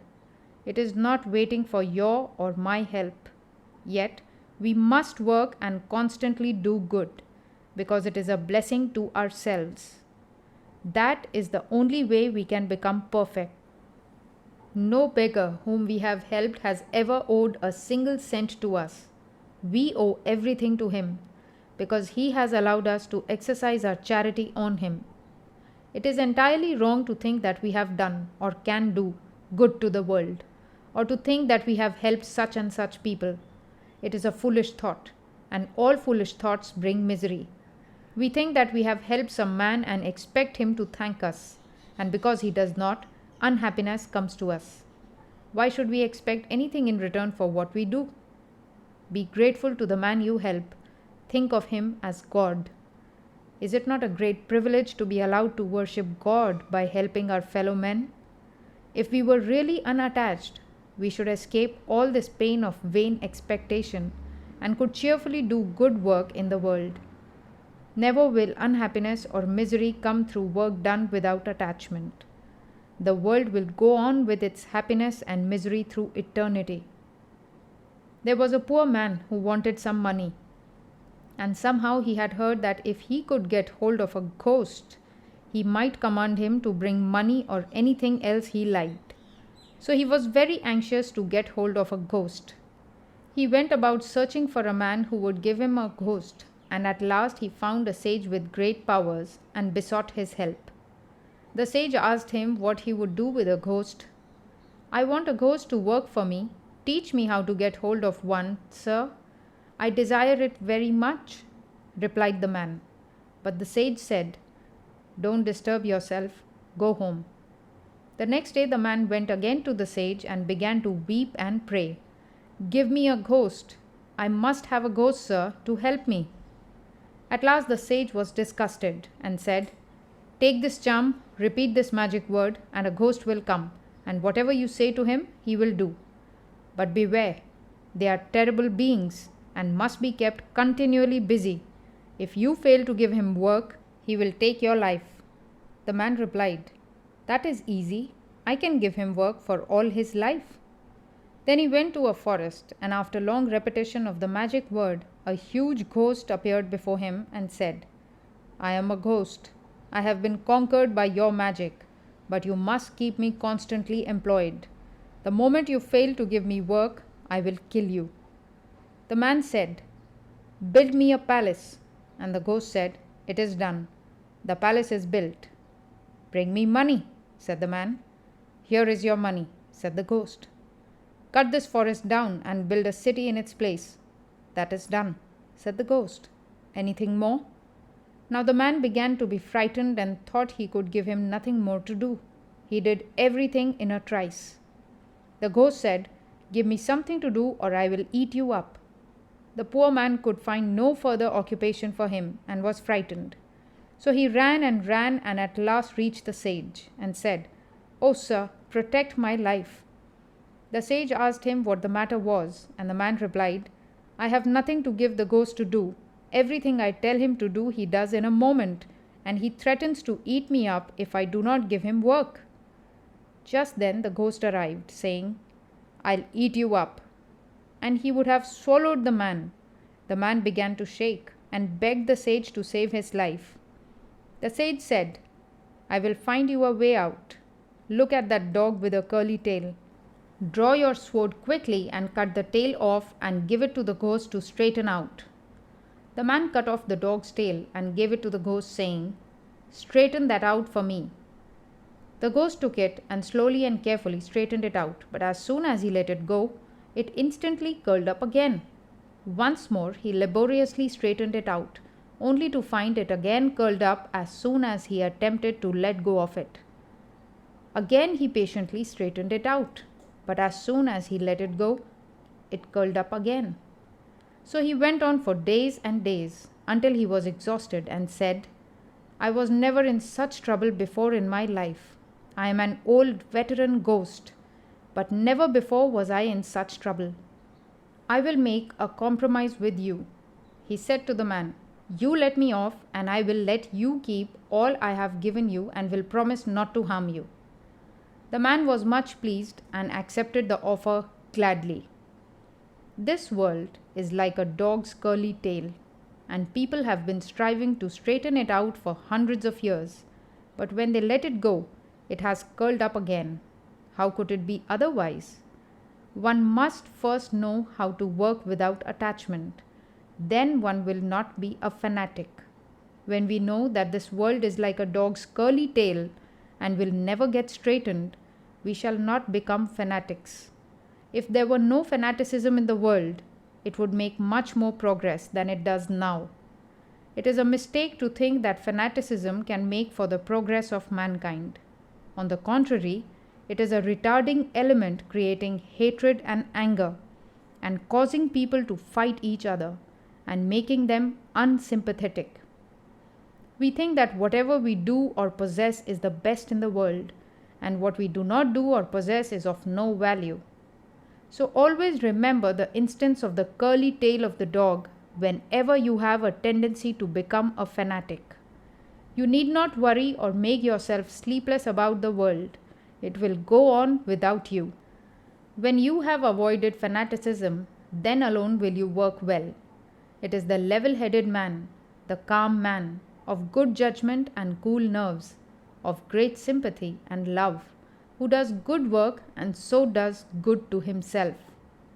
The fanatic is foolish and has no sympathy. He can never straighten the world, nor himself become pure and perfect. To recapitulate the chief points in today's lecture. First, we have to bear in mind that we are all debtors to the world, and the world does not owe us anything. It is a great privilege for all of us to be allowed to do anything for the world. In helping the world, we really help ourselves. The second point is that there is a God in this universe. It is not true that this universe is drifting and stands in need of help from you and me. God is ever present therein. He is undying and eternally active and infinitely watchful. When the whole universe sleeps, he sleeps not. He is working incessantly. All the changes and manifestations of the world are his. Thirdly, we ought not to hate anyone. This world will always continue to be a mixture of good and evil. Our duty is to sympathize with the weak and to love even the wrongdoer. The world is a grand moral gymnasium wherein we have all to take exercise so as to become stronger and stronger spiritually. Fourthly, we ought not to be fanatics of any kind because fanaticism is opposed to love. You hear fanatics glibly saying, I do not hate the sinner, I hate the sin. But I am prepared to go any distance to see the face of that man who can really make a distinction between the sin and the sinner. It is easy to say so. If we can distinguish well between quality and substance, we may become perfect men. It is not easy to do this. And further, the calmer we are and the less disturbed our nerves, the more shall we love and the better will our work be. Chapter 6. Non-attachment is complete self-abnegation. Just as every action that emanates from us comes back to us as reaction, even so our actions may act on other people and theirs on us. Perhaps all of you have observed it as a fact that when persons do evil actions, they become more and more evil, and when they begin to do good, they become stronger and stronger and learn to do good at all times. This intensification of the influence of action cannot be explained on any other ground than that we can act and react upon each other. To take an illustration from physical science, when I am doing a certain action, my mind may be said to be in a certain state of vibration. All minds which are in similar circumstances will have the tendency to be affected by my mind. If there are different musical instruments tuned alike in one room, all of you may have noticed that when one is struck, the others have the tendency to vibrate so as to give the same note. So, all minds that have the same tension, so to say, will be equally affected by the same thought. Of course, this influence of thought on mind will vary according to distance and other causes, but the mind is always open to affection. Suppose I am doing an evil act. My mind is in a certain state of vibration, and all minds in the universe, which are in a similar state, have the possibility of being affected by the vibration of my mind. So, when I am doing a good action, my mind is in another state of vibration, and all minds similarly strung have the possibility of being affected by my mind. And this power of mind upon mind is more or less according as the force of the tension is greater or less. Following this simile further, it is quite possible that just as light waves may travel for millions of years before they reach any object, so thought waves may also travel hundreds of years before they meet an object with which they vibrate in unison. It is quite possible, therefore, that this atmosphere of ours is full of such thought pulsations, both good and evil. Every thought projected from every brain goes on pulsating, as it were, until it meets a fit object that will receive it. Any mind which is open to receive some of these impulses will take them immediately. So, when a man is doing evil actions, he has brought his mind to a certain state of tension, and all the waves which correspond to that state of tension, and which may be said to be already in the atmosphere, will struggle to enter into his mind. That is why an evildoer generally goes on doing more and more evil. His actions become intensified. Such also will be the case with the doer of good. He will open himself to all the good waves that are in the atmosphere, and his good actions also will become intensified. We run, therefore, a twofold danger in doing evil. First, we open ourselves to all the evil influences surrounding us. Secondly, we create evil which affects others, maybe hundreds of years hence.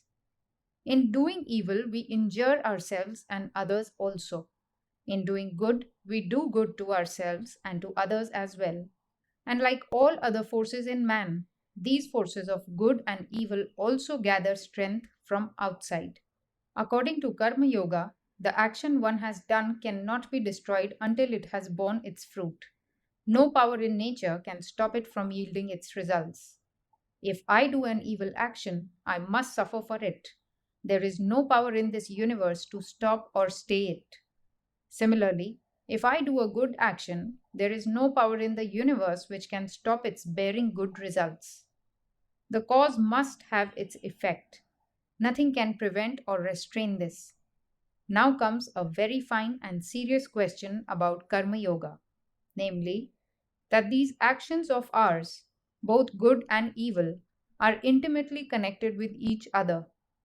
We cannot put a line of demarcation and say, this action is entirely good and this entirely evil. There is no action which does not bear good and evil fruits at the same time. To take the nearest example, I am talking to you, and some of you perhaps think I am doing good, and at the same time, I am perhaps killing thousands of microbes in the atmosphere. I am thus doing evil to something else. When it is very near to us and affects those we know, we say that it is very good action if it affects them in a good manner. For instance, you may call my speaking to you very good, but the microbes will not. The microbes you do not see, but yourselves you do see. The way in which my talk affects you is obvious to you, but how it affects the microbes is not so obvious. And so, if we analyze our evil actions also, we may find that some good possibly results from them somewhere. He who in good action sees that there is something evil in it, and in the midst of evil sees that there is something good in it somewhere, has known the secret of work. But what follows from it? That, howsoever we may try, there cannot be any action which is perfectly pure, or any which is perfectly impure, taking purity and impurity in the sense of injury and non injury. We cannot breathe or live without injuring others, and every bit of food we eat is taken away from another's mouth. Our very lives are crowding out other lives. It may be men or animals or small microbes, but someone or other of these we have to crowd out. That being the case, it naturally follows that perfection can never be attained by work. We may work through all eternity, but there will be no way out of this intricate maze. You may work on and on and on. There will be no end to this inevitable association of good and evil in the results of work. The second point to consider is, what is the end of work? We find the vast majority of people in every country believing that there will be a time when this world will become perfect, when there will be no disease, nor death, nor unhappiness, nor wickedness. That is a very good idea, a very good motive power to inspire and uplift the ignorant. But if we think for a moment, we shall find on the very face of it that it cannot be so. How can it be, seeing that good and evil are the obverse and reverse of the same coin? How can you have good without evil at the same time? What is meant by perfection? A perfect life is a contradiction in terms. Life itself is a state of continuous struggle between ourselves and everything outside. Every moment we are fighting actually with external nature, and if we are defeated, our life has to go. It is, for instance, a continuous struggle for food and air. If food or air fails, we die. Life is not a simple and smoothly flowing thing, but it is a compound effect. This complex struggle between something inside and the external world is what we call life. So it is clear that when this struggle ceases, there will be an end of life. What is meant by ideal happiness is the cessation of this struggle. But then life will cease, for the struggle can only cease when life itself has ceased. We have seen already that in helping the world we help ourselves. The main effect of work done for others is to purify ourselves. By means of the constant effort to do good to others, we are trying to forget ourselves. This forgetfulness of self is the one great lesson we have to learn in life. Man thinks foolishly that he can make himself happy, and after years of struggle finds out at last that true happiness consists in killing selfishness and that no one can make him happy except himself. Every act of charity, every thought of sympathy, every action of help, every good deed is taking so much of self importance away from our little selves and making us think of ourselves as the lowest and the least, and therefore it is all good. Here we find that jnana, bhakti, and karma all come to one point. The highest ideal is eternal and entire self abnegation, where there is no I, but all is thou. And whether he is conscious or unconscious of it, Karma Yoga leads man to that end. A religious preacher may become horrified at the idea of an impersonal God. He may insist on a personal God and wish to keep up his own identity and individuality, whatever he may mean by that. But his ideas of ethics, if they are really good, cannot but be based on the highest self abnegation. It is the basis of all morality. You may extend it to men or animals or angels. It is the one basic idea, the one fundamental principle running through all ethical systems. You will find various classes of men in this world. First, there are the godmen, whose self abnegation is complete and who do only good to others even at the sacrifice of their own lives. These are the highest of men. If there are 100 of such in any country, that country need never despair. But they are unfortunately too few. Then there are the good men who do good to others so long as it does not injure themselves. And there is a third class who, to do good to themselves, injure others. It is said by a Sanskrit poet that there is a fourth, unnameable class of people who injure others merely for injury's sake. Just as there are at one pole of existence the highest good men who do good for the sake of doing good, so at the other pole there are others who injure others just for the sake of the injury. They do not gain anything thereby, but it is their nature to do evil. Here are two Sanskrit words. The one is pravritti, which means revolving towards, and the other is nivritti, which means revolving away. The revolving towards is what we call the world, the I and mine. It includes all those things which are always enriching that me by wealth and money and power and name and fame, and which are of a grasping nature, always tending to accumulate everything in one center, that center being myself. That is the pravritti, the natural tendency of every human being, taking everything from everywhere and heaping it around one center, that center being man's own sweet self. When this tendency begins to break, when it is nivritti or going away from, then begin morality and religion. Both pravritti and nivritti are of the nature of work. The former is evil work and the latter is good work. This nivritti is the fundamental basis of all morality and all religion, and the very perfection of it is entire self abnegation, readiness to sacrifice mind and body and everything for another being. When a man has reached that state, he has attained to the perfection of Karma Yoga. This is the highest result of good works. Although a man has not studied a single system of philosophy, although he does not believe in any God and never has believed, although he has not prayed even once in his whole life, if the simple power of good actions has brought him to that state where he is ready to give up his life and all else for others, he has arrived at the same point to which the religious man will come through his prayers and the philosopher through his knowledge. And so you may find that the philosopher, the worker, and the devotee all meet at one point, that one point being self abnegation. However much their systems of philosophy and religion may differ, All mankind stand in reverence and awe before the man who is ready to sacrifice himself for others. Here, it is not at all any question of creed or doctrine. Even men who are very much opposed to all religious ideas, when they see one of these acts of complete self sacrifice, feel that they must revere it.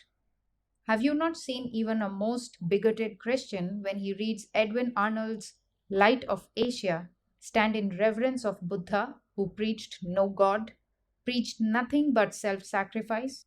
The only thing is that the bigot does not know that his own end and aim in life is exactly the same as that of those from whom he differs. The worshipper, by keeping constantly before him the idea of God and a surrounding of good, comes to the same point at last and says, Thy will be done, and keeps nothing to himself. That is self abnegation. The philosopher, with his knowledge, sees that the seeming self is a delusion and easily gives it up. It is self abnegation. So, karma, bhakti, and jnana all meet here. And this is what was meant by all the great preachers of ancient times when they taught that God is not the world. There is one thing which is the world and another which is God. And this distinction is very true. What they mean by world is selfishness. Unselfishness is God. One may live on a throne in a golden palace and be perfectly unselfish, and then he is in God. Another may live in a hut and wear rags and have nothing in the world, yet, if he is selfish, he is intensely merged in the world. To come back to one of our main points, we say that we cannot do good without at the same time doing some evil, or do evil without doing some good. Knowing this, how can we work? There have therefore been sects in this world who have, in an astoundingly preposterous way, preached slow suicide as the only means to get out of the world. Because if a man lives, he has to kill poor little animals and plants or do injury to something or someone. So, according to them, the only way out of the world is to die. The Jains have preached this doctrine as their highest ideal. This teaching seems to be very logical, but the true solution is found in the Gita. It is the theory of non attachment, to be attached to nothing while doing our work of life. Know that you are separated entirely from the world, though you are in the world, and that whatever you may be doing in it, you are not doing that for your own sake. Any action that you do for yourself will bring its effect to bear upon you. If it is a good action, you will have to take the good effect, and if bad, you will have to take the bad effect. But any action that is not done for your own sake, whatever it be, will have no effect on you. There is to be found a very expressive sentence in our scriptures embodying this idea. Even if he kill the whole universe or be himself killed, he is neither the killer nor the killed, when he knows that he is not acting for himself at all. Therefore, Karma Yoga teaches, do not give up the world, live in the world, imbibe its influences as much as you can, but if it be for your own enjoyment's sake, work not at all. Enjoyment should not be the goal. First kill yourself and then take the whole world as yourself. As the old Christians used to say, the old man must die. This old man is the selfish idea that the whole world is made for our enjoyment. Foolish parents teach their children to pray, O Lord, thou hast created this sun for me and this moon for me, as if the Lord has had nothing else to do than to create everything for these babies. Do not teach your children such nonsense. Then again, there are people who are foolish in another way. They teach us that all these animals were created for us to kill and eat, and that this universe is for the enjoyment of men. That is all foolishness. A tiger may say, Man was created for me, and pray, O Lord, how wicked are these men who do not come and place themselves before me to be eaten. They are breaking your law. If the world is created for us, we are also created for the world. That this world is created for our enjoyment is the most wicked idea that holds us down. This world is not for our sake. Millions pass out of it every year. The world does not feel it. Millions of others are supplied in their place. Just as much as the world is for us, so we also are for the world. To work properly, therefore, you have first to give up the idea of attachment. Secondly, do not mix in the fray. Hold yourself as a witness and go on working. My master used to say, look upon your children as a nurse does.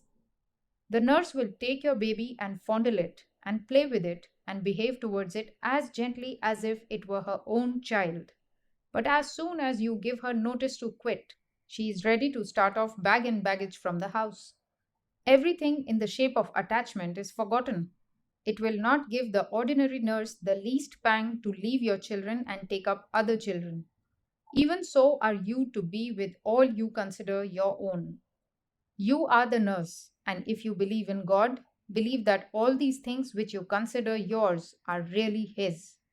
The greatest weakness often insinuates itself as the greatest good and strength.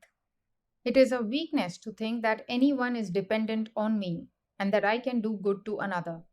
This belief is the mother of all our attachment, and through this attachment comes all our pain. We must inform our minds that no one in this universe depends upon us. Not one beggar depends on our charity, not one soul on our kindness, not one living thing on our help. All are helped on by nature and will be so helped even though millions of us were not here. The course of nature will not stop for such as you and me. It is, as already pointed out, only a blessed privilege to you and to me that we are allowed, in the way of helping others, to educate ourselves. This is a great lesson to learn in life, and when we have learned it fully, we shall never be unhappy. We can go and mix without harm in society anywhere and everywhere. You may have wives and husbands, and regiments of servants, and kingdoms to govern, if only you act on the principle that the world is not for you and does not inevitably need you. They can do you no harm. This very year, some of your friends may have died. Is the world waiting without going on for them to come again? Is its current stopped? No, it goes on. So drive out of your mind the idea that you have to do something for the world. The world does not require any help from you. It is sheer nonsense on the part of any man to think that he is born to help the world. It is simply pride. It is selfishness insinuating itself in the form of virtue. When you have trained your mind and your nerves to realize this idea of the world's non dependence on you or on anybody, there will then be no reaction in the form of pain resulting from work. When you give something to a man and expect nothing, do not even expect the man to be grateful. His ingratitude will not tell upon you, because you never expected anything, never thought you had any right to anything in the way of a return. You gave him what he deserved. His own karma got it for him. Your karma made you the carrier thereof. Why should you be proud of having given away something? You are the porter that carried the money or other kind of gift, and the world deserved it by its own karma. Where is then the reason for pride in you? There is nothing very great in what you give to the world. When you have acquired the feeling of non attachment, there will then be neither good nor evil for you. It is only selfishness that causes the difference between good and evil. It is a very hard thing to understand, but you will come to learn in time that nothing in the universe has power over you until you allow it to exercise such a power. Nothing has power over the self of man until the self becomes a fool and loses independence. So, by non attachment, you overcome and deny the power of anything to act upon you. It is very easy to say that nothing has the right to act upon you until you allow it to do so. But what is the true sign of the man who really does not allow anything to work upon him, who is neither happy nor unhappy when acted upon by the external world? The sign is that good or ill fortune causes no change in his mind. In all conditions, he continues to remain the same. There was a great sage in India called Vyasa. This Vyasa is known as the author of the Vedanta aphorisms and was a holy man. His father had tried to become a very perfect man and had failed. His grandfather had also tried and failed. His great grandfather had similarly tried and failed. He himself did not succeed perfectly, but his son, Shuka, was born perfect. Vyasa taught his son wisdom, and after teaching him the knowledge of truth himself, he sent him to the court of King Janaka. He was a great king and was called Janaka Videha. Videha means without a body. Although a king, he had entirely forgotten that he was a body. He felt that he was a spirit all the time. This boy Shuka was sent to be taught by him. The king knew that Vyasa's son was coming to him to learn wisdom, so he made certain arrangements beforehand. And when the boy presented himself at the gates of the palace, the guards took no notice of him whatsoever. They only gave him a seat, and he sat there for 3 days and nights, nobody speaking to him, nobody asking him who he was or whence he was. He was the son of a very great sage. His father was honored by the whole country, and he himself was a most respectable person. Yet the low, vulgar guards of the palace would take no notice of him. After that, suddenly, the ministers of the king and all the big officials came there and received him with the greatest honors. They conducted him in and showed him into splendid rooms, gave him the most fragrant baths and wonderful dresses, and for 8 days they kept him there in all kinds of luxury. That solemnly serene face of Shuka did not change even to the smallest extent by the change in the treatment accorded to him. He was the same in the midst of this luxury as when waiting at the door. Then he was brought before the king.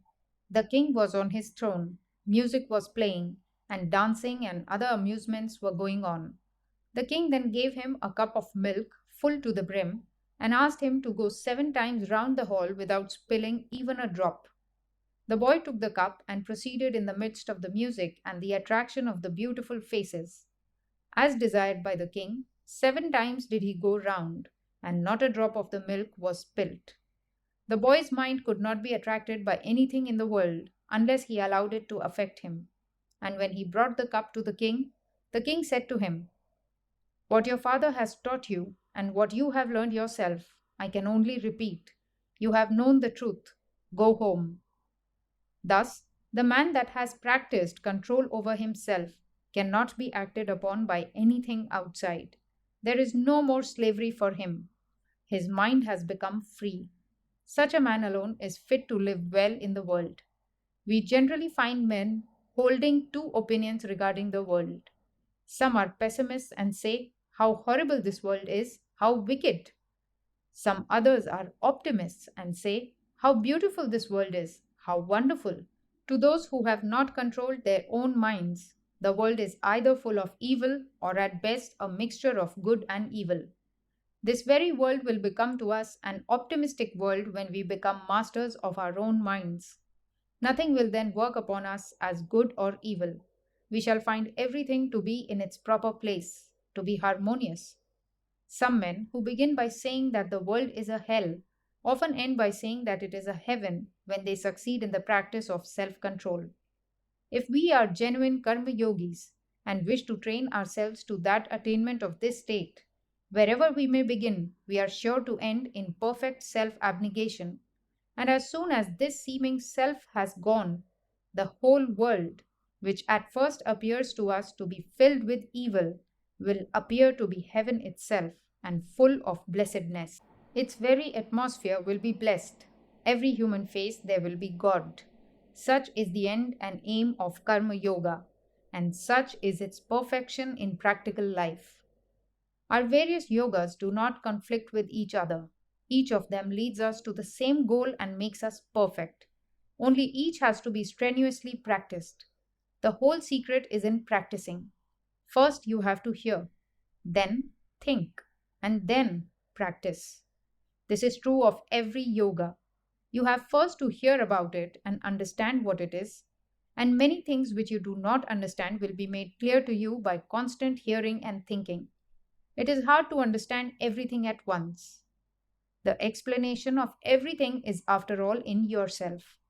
No one was ever really taught by another. Each of us has to teach himself. The external teacher offers only the suggestion which rouses the internal teacher to work to understand things.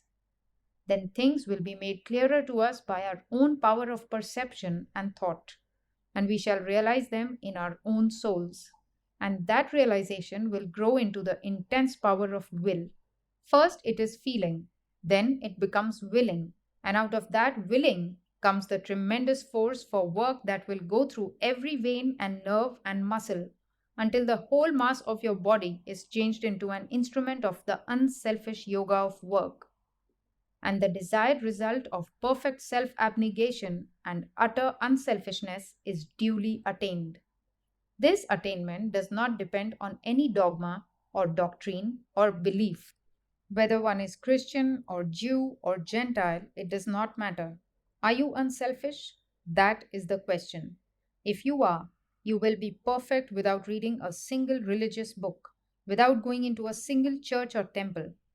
Each one of our yogas is fitted to make man perfect even without the help of the others, because they have all the same goal in view. The yogas of work, of wisdom, and of devotion are all capable of serving as direct and independent means for the attainment of moksha. Fools alone say that work and philosophy are different, not the learned. The learned know that though apparently different from each other, they at least lead to the same goal of human perfection. Chapter 7, Freedom. In addition to meaning work, we have stated that psychologically the word karma also implies causation. Any work, any action, any thought that produces an effect is called a karma. Thus, the law of karma means the law of causation, of inevitable cause and sequence. Wheresoever there is a cause, there an effect must be produced. This necessity cannot be resisted, and this law of karma, according to our philosophy, is true throughout the whole universe. Whatever we see, or feel, or do, whatever action there is anywhere in the universe, while being the effect of past work on the one hand, becomes on the other a cause in its turn and produces its own effect. It is necessary, together with this, to consider what is meant by the word law. By law is meant the tendency of a series to repeat itself. When we see one event followed by another, or sometimes happening simultaneously with another, we expect the sequence or coexistence to recur. Our old logicians and philosophers of the Nyaya school call this law by the name of Vyapti. According to them, all our ideas of law are due to association. A series of phenomena become associated with things in our mind in a sort of invariable order, so that whatever we perceive at any time is immediately referred to other facts in the mind. Any one idea, or according to our psychology, any one wave that is produced in the mind stuff, chitta, must always give rise to many similar waves. This is the psychological idea of association, and causation is only an aspect of this grand pervasive principle of association. This pervasiveness of association is what is in Sanskrit called vyapti. In the external world, the idea of law is the same as in the internal. The expectation that a particular phenomenon will be followed by another and that the series will repeat itself.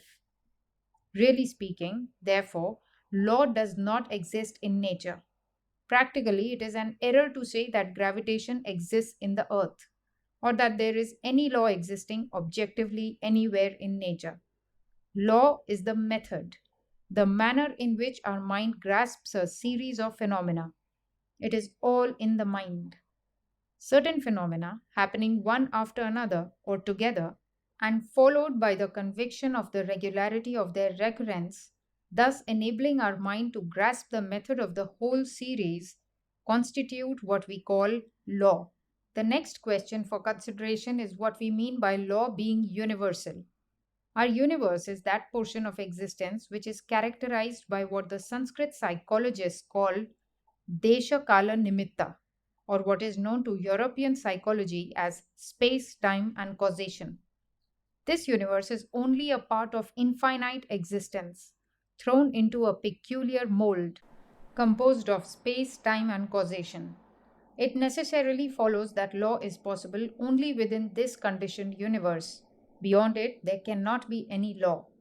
When we speak of the universe, we only mean that portion of existence which is limited by our mind, the universe of the senses, which we can see, feel, touch, hear, think of, imagine.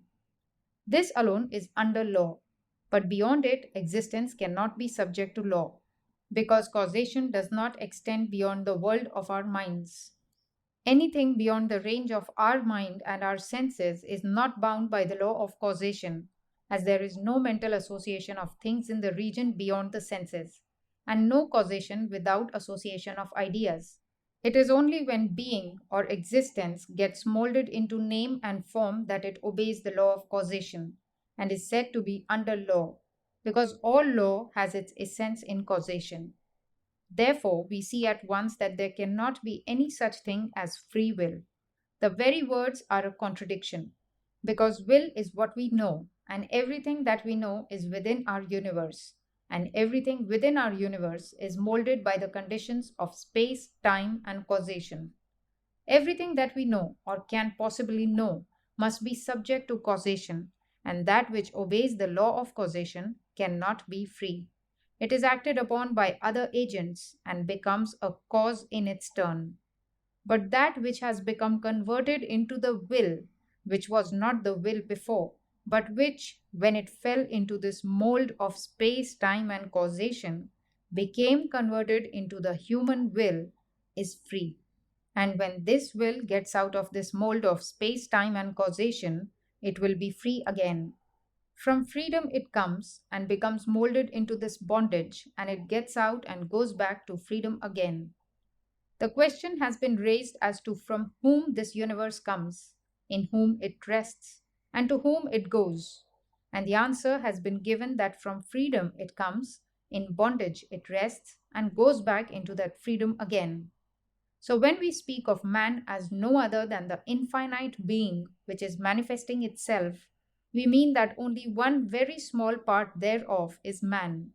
This body and this mind, which we see, are only one part of the whole, only one spot of the infinite being. This whole universe is only one speck of the infinite being, and all our laws, our bondages, our joys and our sorrows, our happinesses and our expectations are only within this small universe. All our progression and digression are within its small compass. So you see how childish it is to expect a continuation of this universe, the creation of our minds, and to expect to go to heaven, which after all must mean only a repetition of this world that we know. You see at once that it is an impossible and childish desire to make the whole of infinite existence conform to the limited and conditioned existence which we know. When a man says that he will have again and again the same thing which he is hating now, or as I sometimes put it, when he asks for a comfortable religion, you may know that he has become so degenerate that he cannot think of anything higher than what he is now. He is just his little present surroundings and nothing more. He has forgotten his infinite nature, and his whole idea is confined to these little joys and sorrows and heart jealousies of the moment. He thinks that this finite thing is the infinite, and not only so, he will not let this foolishness go. He clings on desperately unto Trishna and the thirst after life, what the Buddhists called Tanha and Tissa. There may be millions of kinds of happiness and beings and laws and progress and causation, all acting outside the little universe that we know. And after all, the whole of this comprises but one section of our infinite nature. To acquire freedom, we have to get beyond the limitations of this universe. It cannot be found here. Perfect equilibrium, or what the Christians call the peace that passeth all understanding, cannot be had in this universe, nor in heaven, nor in any place where our mind and thoughts can go, where the senses can feel, or which the imagination can conceive. No such place can give us that freedom, because all such places would be within our universe, and it is limited by space, time, and causation. There may be places that are more ethereal than this earth of ours, where enjoyments may be keener, but even those places must be in the universe and therefore in bondage to law. So we have to go beyond. And real religion begins where this little universe ends. These little joys and sorrows and knowledge of things end there, and the reality begins. Until we give up the thirst after life, the strong attachment to this our transient conditioned existence, we have no hope of catching even a glimpse of that infinite freedom beyond. It stands to reason, then, that there is only one way to attain to that freedom which is the goal of all the noblest aspirations of mankind, and that is by giving up this little life, giving up this little universe, giving up this earth, giving up heaven, giving up the body, giving up the mind, giving up everything that is limited and conditioned. If we give up our attachment to this little universe of the senses or of the mind, we shall be free immediately. The only way to come out of bondage is to go beyond the limitations of law, to go beyond causation. But it is a most difficult thing to give up the clinging to this universe. Few ever attain to that. There are two ways to do that mentioned in our books. One is called the neti neti, not this, not this. The other is called iti, this. The former is the negative, and the latter is the positive way. The negative way is the most difficult. It is only possible to the men of the very highest, exceptional minds and gigantic wills who simply stand up and say, "No, I will not have this." And the mind and body obey their will, and they come out successful. But such people are very rare. The vast majority of mankind choose the positive way, the way through the world, making use of all the bondages themselves to break those very bondages. This is also a kind of giving up, only it is done slowly and gradually by knowing things, enjoying things, and thus obtaining experience, and knowing the nature of things until the mind lets them all go at last and becomes unattached. The former way of obtaining non attachment is by reasoning, and the latter way is through work and experience. The first is the path of Jnana Yoga and is characterized by the refusal to do any work. The second is that of Karma Yoga, in which there is no cessation from work. Everyone must work in the universe. Only those who are perfectly satisfied with the self, whose desires do not go beyond the self, whose mind never strays out of the self, to whom the self is all in all, only those do not work. The rest must work. A current rushing down of its own nature falls into a hollow and makes a whirlpool. And after running a little in that whirlpool, it emerges again in the form of the free current to go on unchecked. Each human life is like that current. It gets into the world, gets involved in this world of space, time, and causation, whirls round a little, crying out, "My father, my brother, my name, my fame," and so on, and at last emerges out of it and regains its original freedom. The whole universe is doing that, whether we know it or not, whether we are conscious or unconscious of it. We are all working to get out of the dream of the world. Man's experience in the world is to enable him to get out of its whirlpool. What is Karma Yoga? The knowledge of the secret of work. We see that the whole universe is working. For what? For salvation, for liberty, from the atom to the highest being, working for the one end, liberty for the mind, for the body, for the spirit. All things are always trying to get freedom, flying away from bondage. The sun, the moon, the earth, the planets, all are trying to fly away from bondage. The centrifugal and the centripetal forces of nature are indeed typical of our universe. Instead of being knocked about in this universe, and after long delay and thrashing, getting to know things as they are, we learn from Karma Yoga the secret of work, the method of work, the organizing power of work. A vast mass of energy may be spent in vain if we do not know how to utilize it. Karma Yoga makes a science of work. You learn by it how best to utilize all the workings of this world. Work is inevitable. It must be so, but we should work to the highest purpose. Karma Yoga makes us admit that this world is a world of 5 minutes, that it is a something we have to pass through, and that freedom is not here, but is only to be found beyond. To find the way out of the bondages of the world, we have to go through it slowly and surely. There may be those exceptional persons about whom I just spoke, those who can stand aside and give up the world, as a snake casts off its skin and stands aside and looks at it.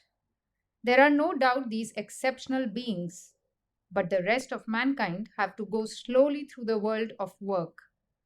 Karma Yoga shows the process, the secret, and the method of doing it to the best advantage. What does it say? Work incessantly, but give up all attachment to work. Do not identify yourself with anything. Hold your mind free. All this that you see, the pains and the miseries, are but the necessary conditions of this world. Poverty and wealth and happiness are but momentary. They do not belong to our real nature at all. Our nature is far beyond misery and happiness, beyond every object of the senses, beyond the imagination. And yet, we must go on working all the time. Misery comes through attachment, not through work. As soon as we identify ourselves with the work we do, we feel miserable. But if we do not identify ourselves with it, we do not feel that misery. If a beautiful picture belonging to another is burnt, a man does not generally become miserable. But when his own picture is burnt, how miserable he feels. Why? Both were beautiful pictures, perhaps copies of the same original. But in one case, very much more misery is felt than in the other. It is because in one case he identifies himself with the picture and not in the other. This I and mine causes the whole misery. With the sense of possession comes selfishness, and selfishness brings on misery. Every act of selfishness or thought of selfishness makes us attached to something, and immediately we are made slaves. Each wave in the chitta that says I and mine immediately puts a chain round us and makes us slaves. And the more we say I and mine, the more slavery grows, the more misery increases. Therefore, Karma Yoga tells us to enjoy the beauty of all the pictures in the world, but not to identify ourselves with any of them. Never say mine. Whenever we say a thing is mine, misery will immediately come. Do not even say my child in your mind. Possess the child, but do not say mine. If you do, then will come the misery. Do not say my house. Do not say my body. The whole difficulty is there. The body is neither yours nor mine, nor anybody's. These bodies are coming and going by the laws of nature, but we are free, standing as witness. This body is no more free than a picture or a wall. Why should we be attached so much to a body? If somebody paints a picture, he does it and passes on. Do not project that tentacle of selfishness, I must possess it.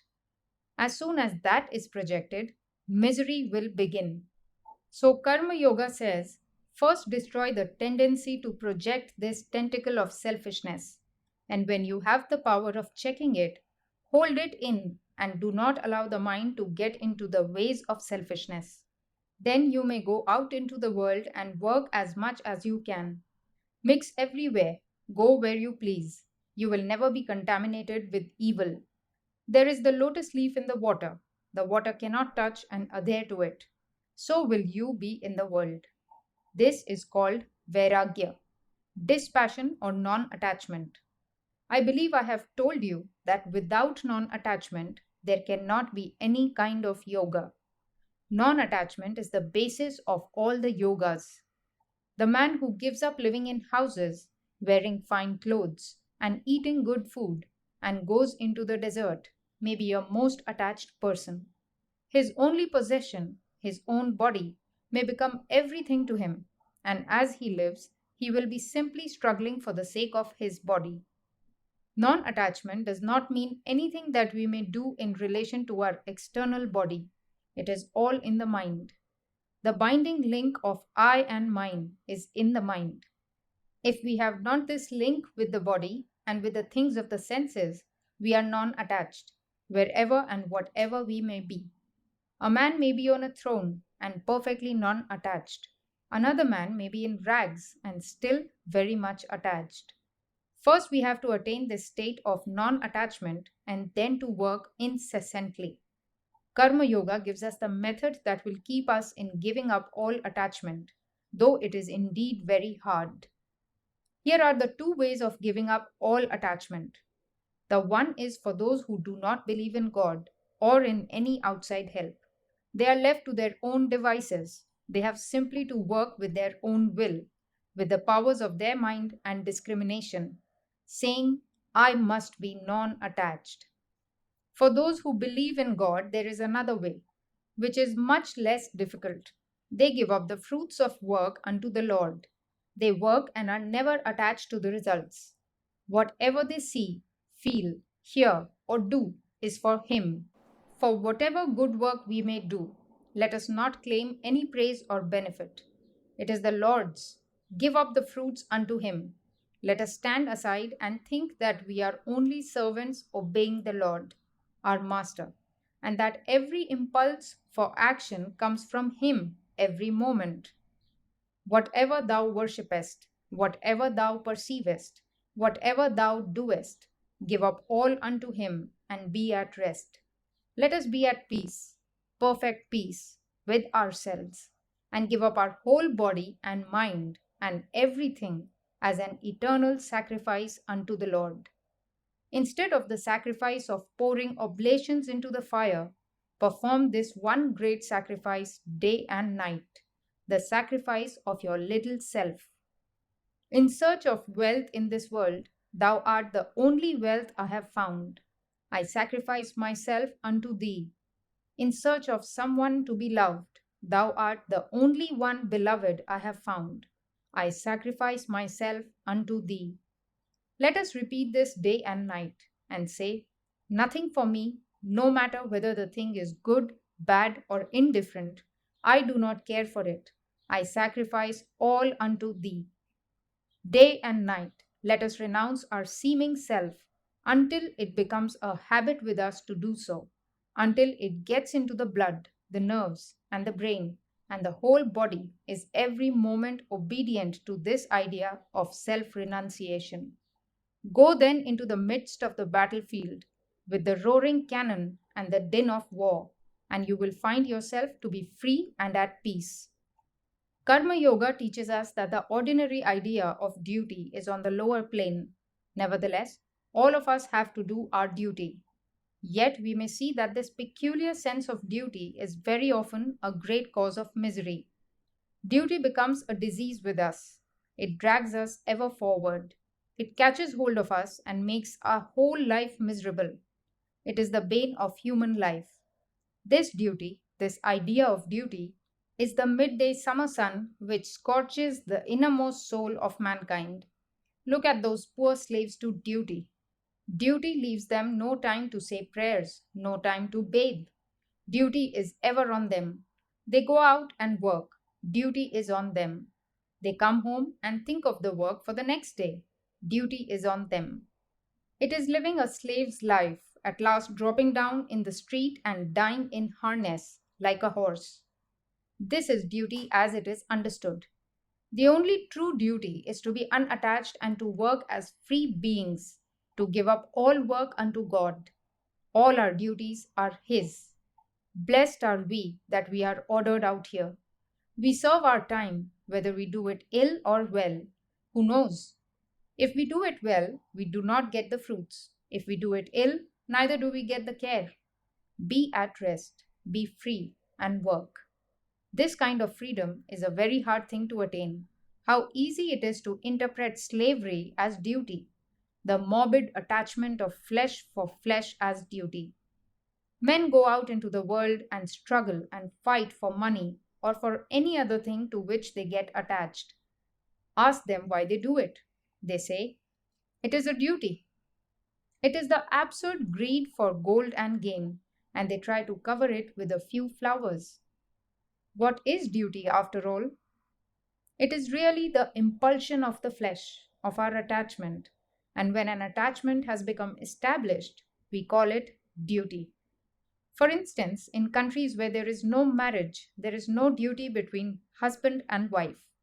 When marriage comes, husband and wife live together on account of attachment, and that kind of living together becomes settled after generations. And when it becomes so settled, it becomes a duty. It is, so to say, a sort of chronic disease.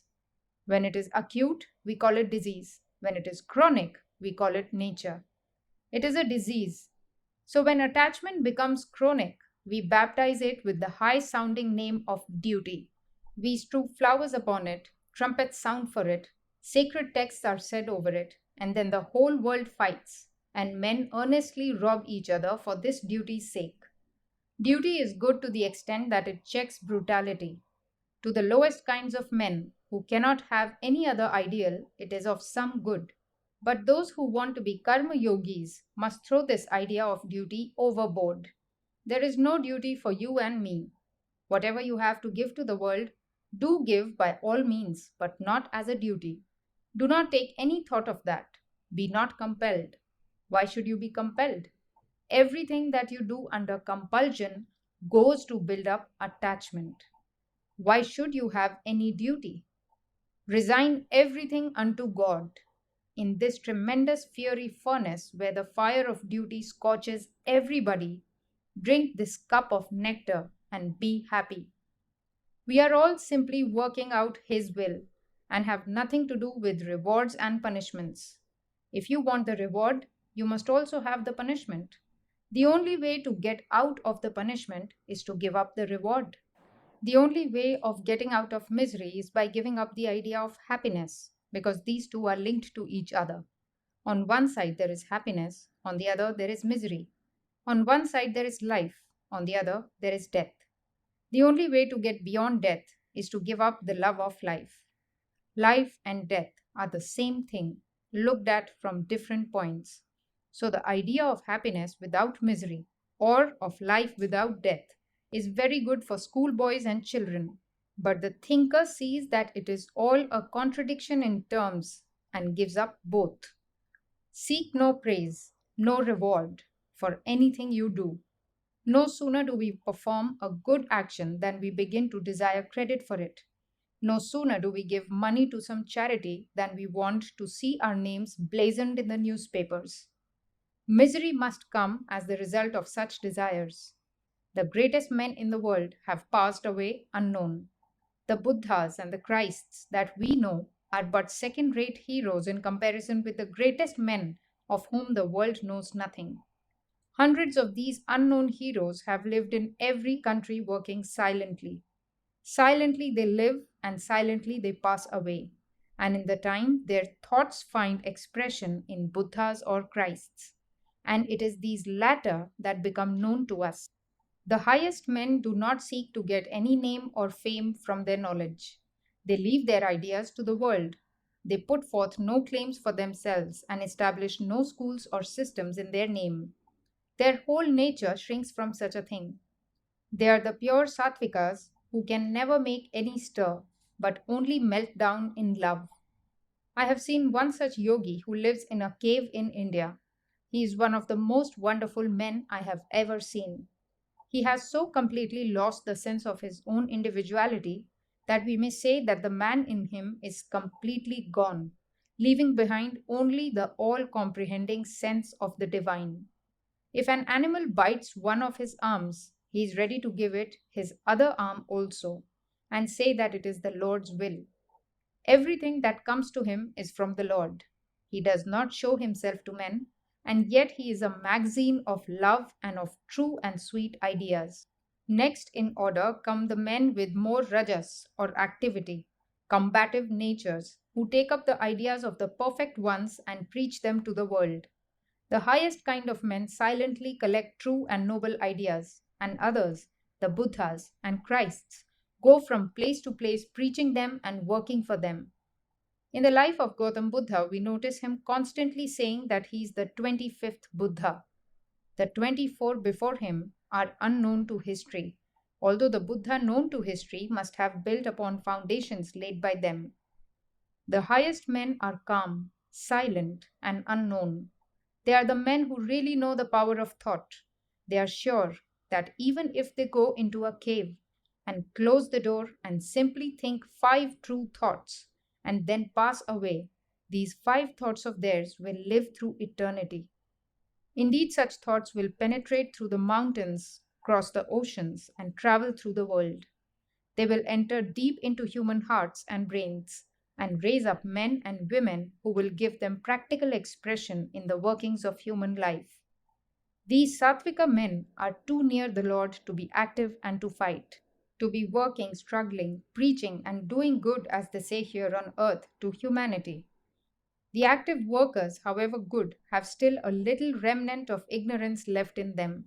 When our nature has yet some impurities left in it, then alone can we work. It is in the nature of work to be impelled ordinarily by motive and by attachment.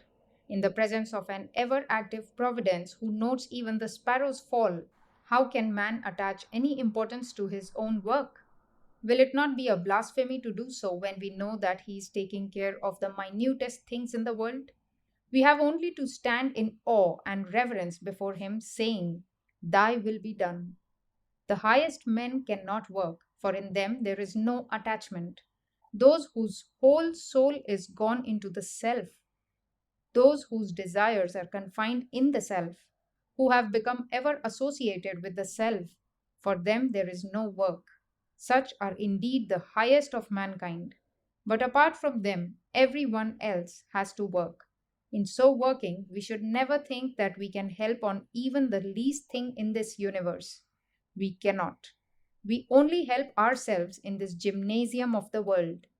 This is the proper attitude of work. If we work in this way, if we always remember that our present opportunity to work thus is a privilege which has been given to us, we shall never be attached to anything. Millions like you and me think that we are great people in the world, but we all die, and in 5 minutes the world forgets us. But the life of God is infinite. Who can live a moment, breathe a moment, if this all powerful One does not will it? He is the ever active Providence. All power is His and within His command. Through His command, the winds blow, the sun shines, the earth lives, and death stalks upon the earth. He is the all in all. He is all and in all. We can only worship Him, give up all fruits of work, do good for its own sake. Then alone will come perfect non attachment. The bonds of the heart will thus break, and we shall reap perfect freedom. This freedom is indeed the goal of Karma Yoga. Chapter 8. The Ideal of Karma Yoga. The grandest idea in the religion of the Vedanta is that we may reach the same goal by different paths, and these paths I have generalized into 4, which are those of work, love, psychology, and knowledge. But you must at the same time remember that these divisions are not very marked and quite exclusive of each other. Each blends into the other, but according to the type which prevails, we name the divisions. It is not that you can find men who have no other faculty than that of work, nor that you can find men who are no more than devoted worshippers only, nor that there are men who have no more than mere knowledge. These divisions are made in accordance with the type or the tendency that may be seen to prevail in a man. We have found that in the end, all these 4 paths converge and become one. All religions and all methods of work and worship lead us to one and the same goal. I have already tried to point out that goal. It is freedom as I understand it. Everything that we perceive around us is struggling towards freedom, from the atom to the man, from the insentient, lifeless particle of matter to the highest existence on earth, the human soul. The whole universe is, in fact, the result of this struggle for freedom. In all combinations, every particle is trying to go on its own way, to fly from the other particles, but the others are holding it in check. Our earth is trying to fly away from the sun, and the moon from the earth. Everything has a tendency to infinite dispersion. All that we see in the universe has for its basis this one struggle towards freedom. It is under the impulse of this tendency that the saint prays and the robber robs. When the line of action taken is not a proper one, we call it evil, and when the manifestation of it is proper and high, we call it good. But the impulse is the same, the struggle towards freedom. The saint is oppressed with the knowledge of his condition of bondage, and he wants to get rid of it. So he worships God. The thief is oppressed with the idea that he does not possess certain things, and he tries to get rid of that want, to obtain freedom from it. So he steals. Freedom is the one goal of all nature, sentient or insentient, and consciously or unconsciously, everything is struggling towards that goal. The freedom which the saint seeks is very different from that which the robber seeks. The freedom loved by the saint leads him to the enjoyment of infinite, unspeakable bliss, while that on which the robber has set his heart only forges other bonds for his soul. There is to be found in every religion the manifestation of this struggle towards freedom. It is the groundwork of all morality, of unselfishness, which means getting rid of the idea that men are the same as their little body. When we see a man doing good work, helping others, it means that he cannot be confined within the limited circle of me and mine. There is no limit to this getting out of selfishness. All the great systems of ethics preach absolute unselfishness as the goal. Supposing this absolute unselfishness can be reached by a man, what becomes of him? He is no more the little Mr. So and so. He has acquired infinite expansion. The little personality which he had before is now lost to him forever. He has become infinite, and the attainment of this infinite expansion is indeed the goal of all religions and of all moral and philosophical teachings. The personalist, when he hears this idea philosophically put, gets frightened. At the same time, if he preaches morality, he after all teaches the very same idea himself. He puts no limit to the unselfishness of man. Suppose a man becomes perfectly unselfish under the personalistic system, how are we to distinguish him from the perfected ones in other system? He has become one with the universe, and to become that is the goal of all. Only the poor personalist has not the courage to follow out his own reasoning to its right conclusion. Karma Yoga is the attaining through unselfish work of that freedom which is the goal of all human nature. Every selfish action, therefore, retards our reaching the goal, and every unselfish action takes us towards the goal. That is why the only definition that can be given of morality is this: that which is selfish is immoral, and that which is unselfish is moral. But if you come to details, the matter will not be seen to be quite so simple. For instance, environment often makes the details different, as I have already mentioned. The same action under one set of circumstances may be unselfish, and under another set, quite selfish. So we can give only a general definition and leave the details to be worked out by taking into consideration the differences in time, place, and circumstances. In one country, one kind of conduct is considered moral, and in another, the very same is immoral, because the circumstances differ. The goal of all nature is freedom, and freedom is to be attained only by perfect unselfishness. Every thought, word, or deed that is unselfish takes us towards the goal, and as such is called moral. That definition you will find holds good in every religion and every system of ethics. In some systems of thought, morality is derived from a superior being, God. If you ask why a man ought to do this and not that, their answer is because such is the command of God. But whatever be the source from which it is derived, their code of ethics also has the same central idea: not to think of self, but to give up self. And yet, some persons, in spite of this high ethical idea, are frightened at the thought of having to give up their little personalities.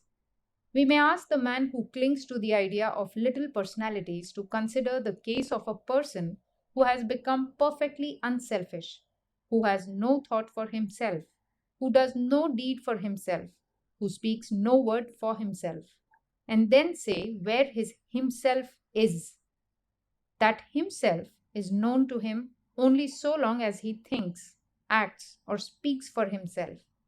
If he is only conscious of others, of the universe, and of the all, where is his himself? It is gone forever. Karma Yoga, therefore, is a system of ethics and religion intended to attain freedom through unselfishness and by good works. The Karma Yogi need not believe in any doctrine whatever. He may not believe even in God, may not ask what his soul is, nor think of any metaphysical speculation. He has got his own special aim of realizing selflessness, and he has to work it out himself. Every moment of his life must be realization, because he has to solve by mere work, without the help of doctrine or theory, the very same problem to which the jnani applies his reason and inspiration, and the bhakta his love. Now comes the next question: what is this work? What is this doing good to the world? Can we do good to the world? In an absolute sense, no. In a relative sense, yes. No permanent or everlasting good can be done to the world. If it could be done, the world would not be this world. We may satisfy the hunger of a man for 5 minutes, but he will be hungry again. Every pleasure with which we supply a man may be seen to be momentary. No one can permanently cure this ever recurring fever of pleasure and pain. Can any permanent happiness be given to the world? In the ocean, we cannot raise a wave without causing a hollow somewhere else.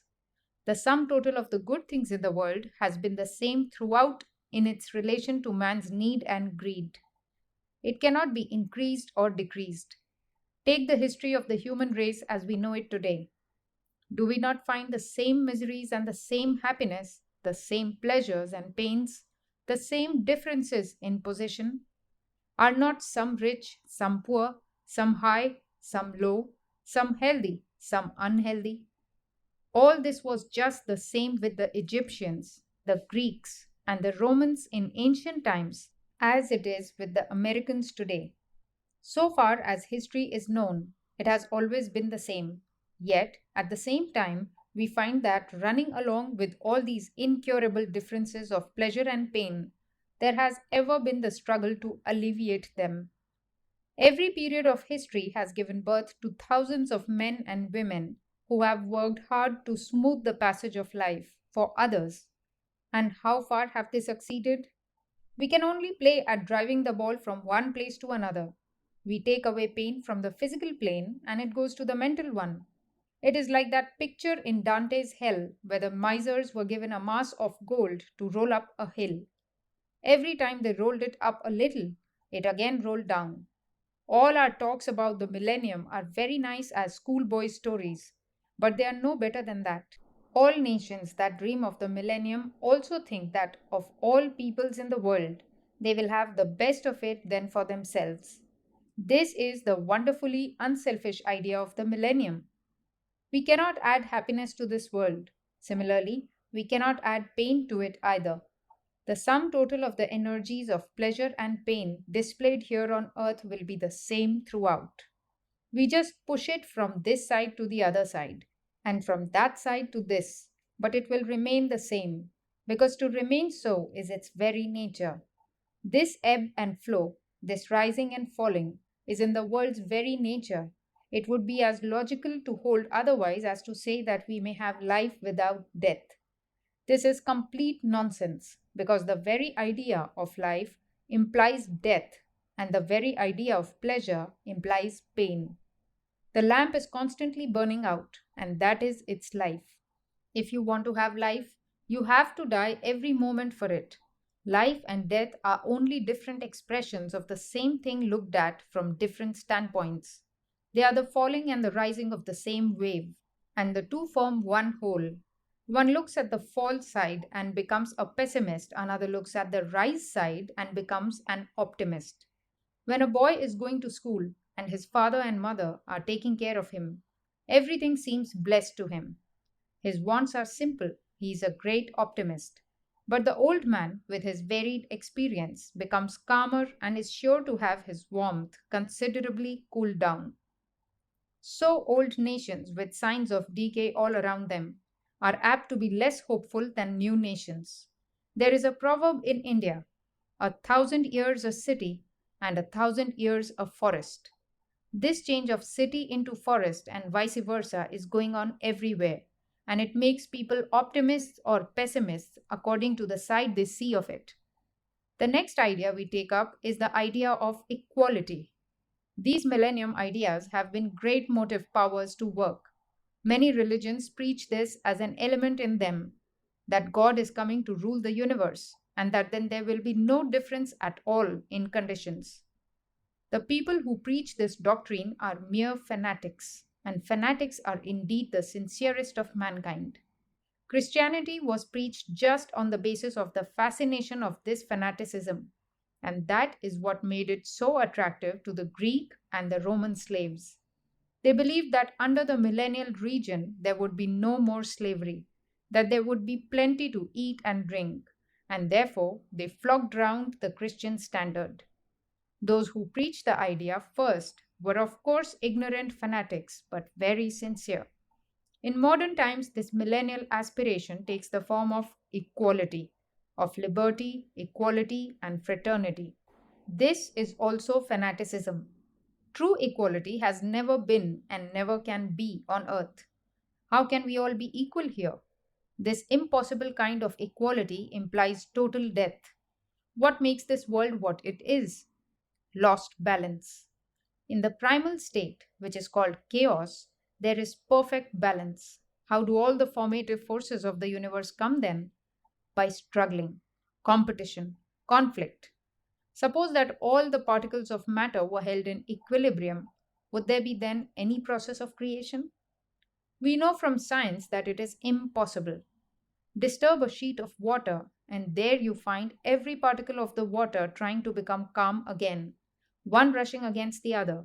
And in the same way, all the phenomena which we call the universe, all things therein, are struggling to get back to the state of perfect balance. Again, a disturbance comes, and again we have combination and creation. Inequality is the very basis of creation.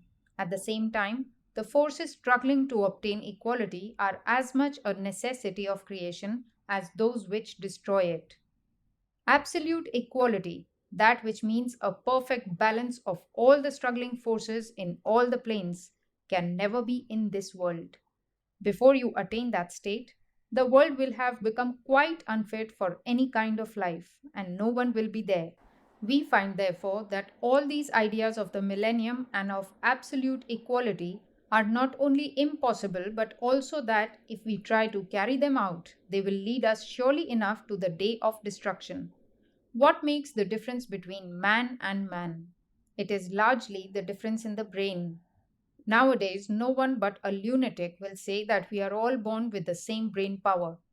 We come into the world with unequal endowments. We come as greater men or as lesser men, and there is no getting away from that prenatally determined condition. The American Indians were in this country for thousands of years, and a few handfuls of your ancestors came to their land. What difference they have caused in the appearance of the country? Why did not the Indians make improvements and build cities if all were equal? With your ancestors, a different sort of brain power came into the land. Different bundles of past impressions came, and they worked out and manifested themselves. Absolute non differentiation is death. So long as this world lasts, differentiation there will and must be, and the millennium of perfect equality will come only when a cycle of creation comes to its end. Before that, equality cannot be.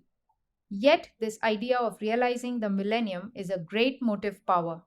Just as inequality is necessary for creation itself, so the struggle to limit it is also necessary. If there were no struggle to become free and get back to God, there would be no creation either. It is the difference between these two forces that determines the nature of the motives of men. There will always be these motives to work, some tending towards bondage and others towards freedom. This world's wheel within wheel is a terrible mechanism. If we put our hands in it, as soon as we are caught, we are gone. We all think that when we have done a certain duty, we shall be at rest. But before we have done a part of that duty, another is already in waiting.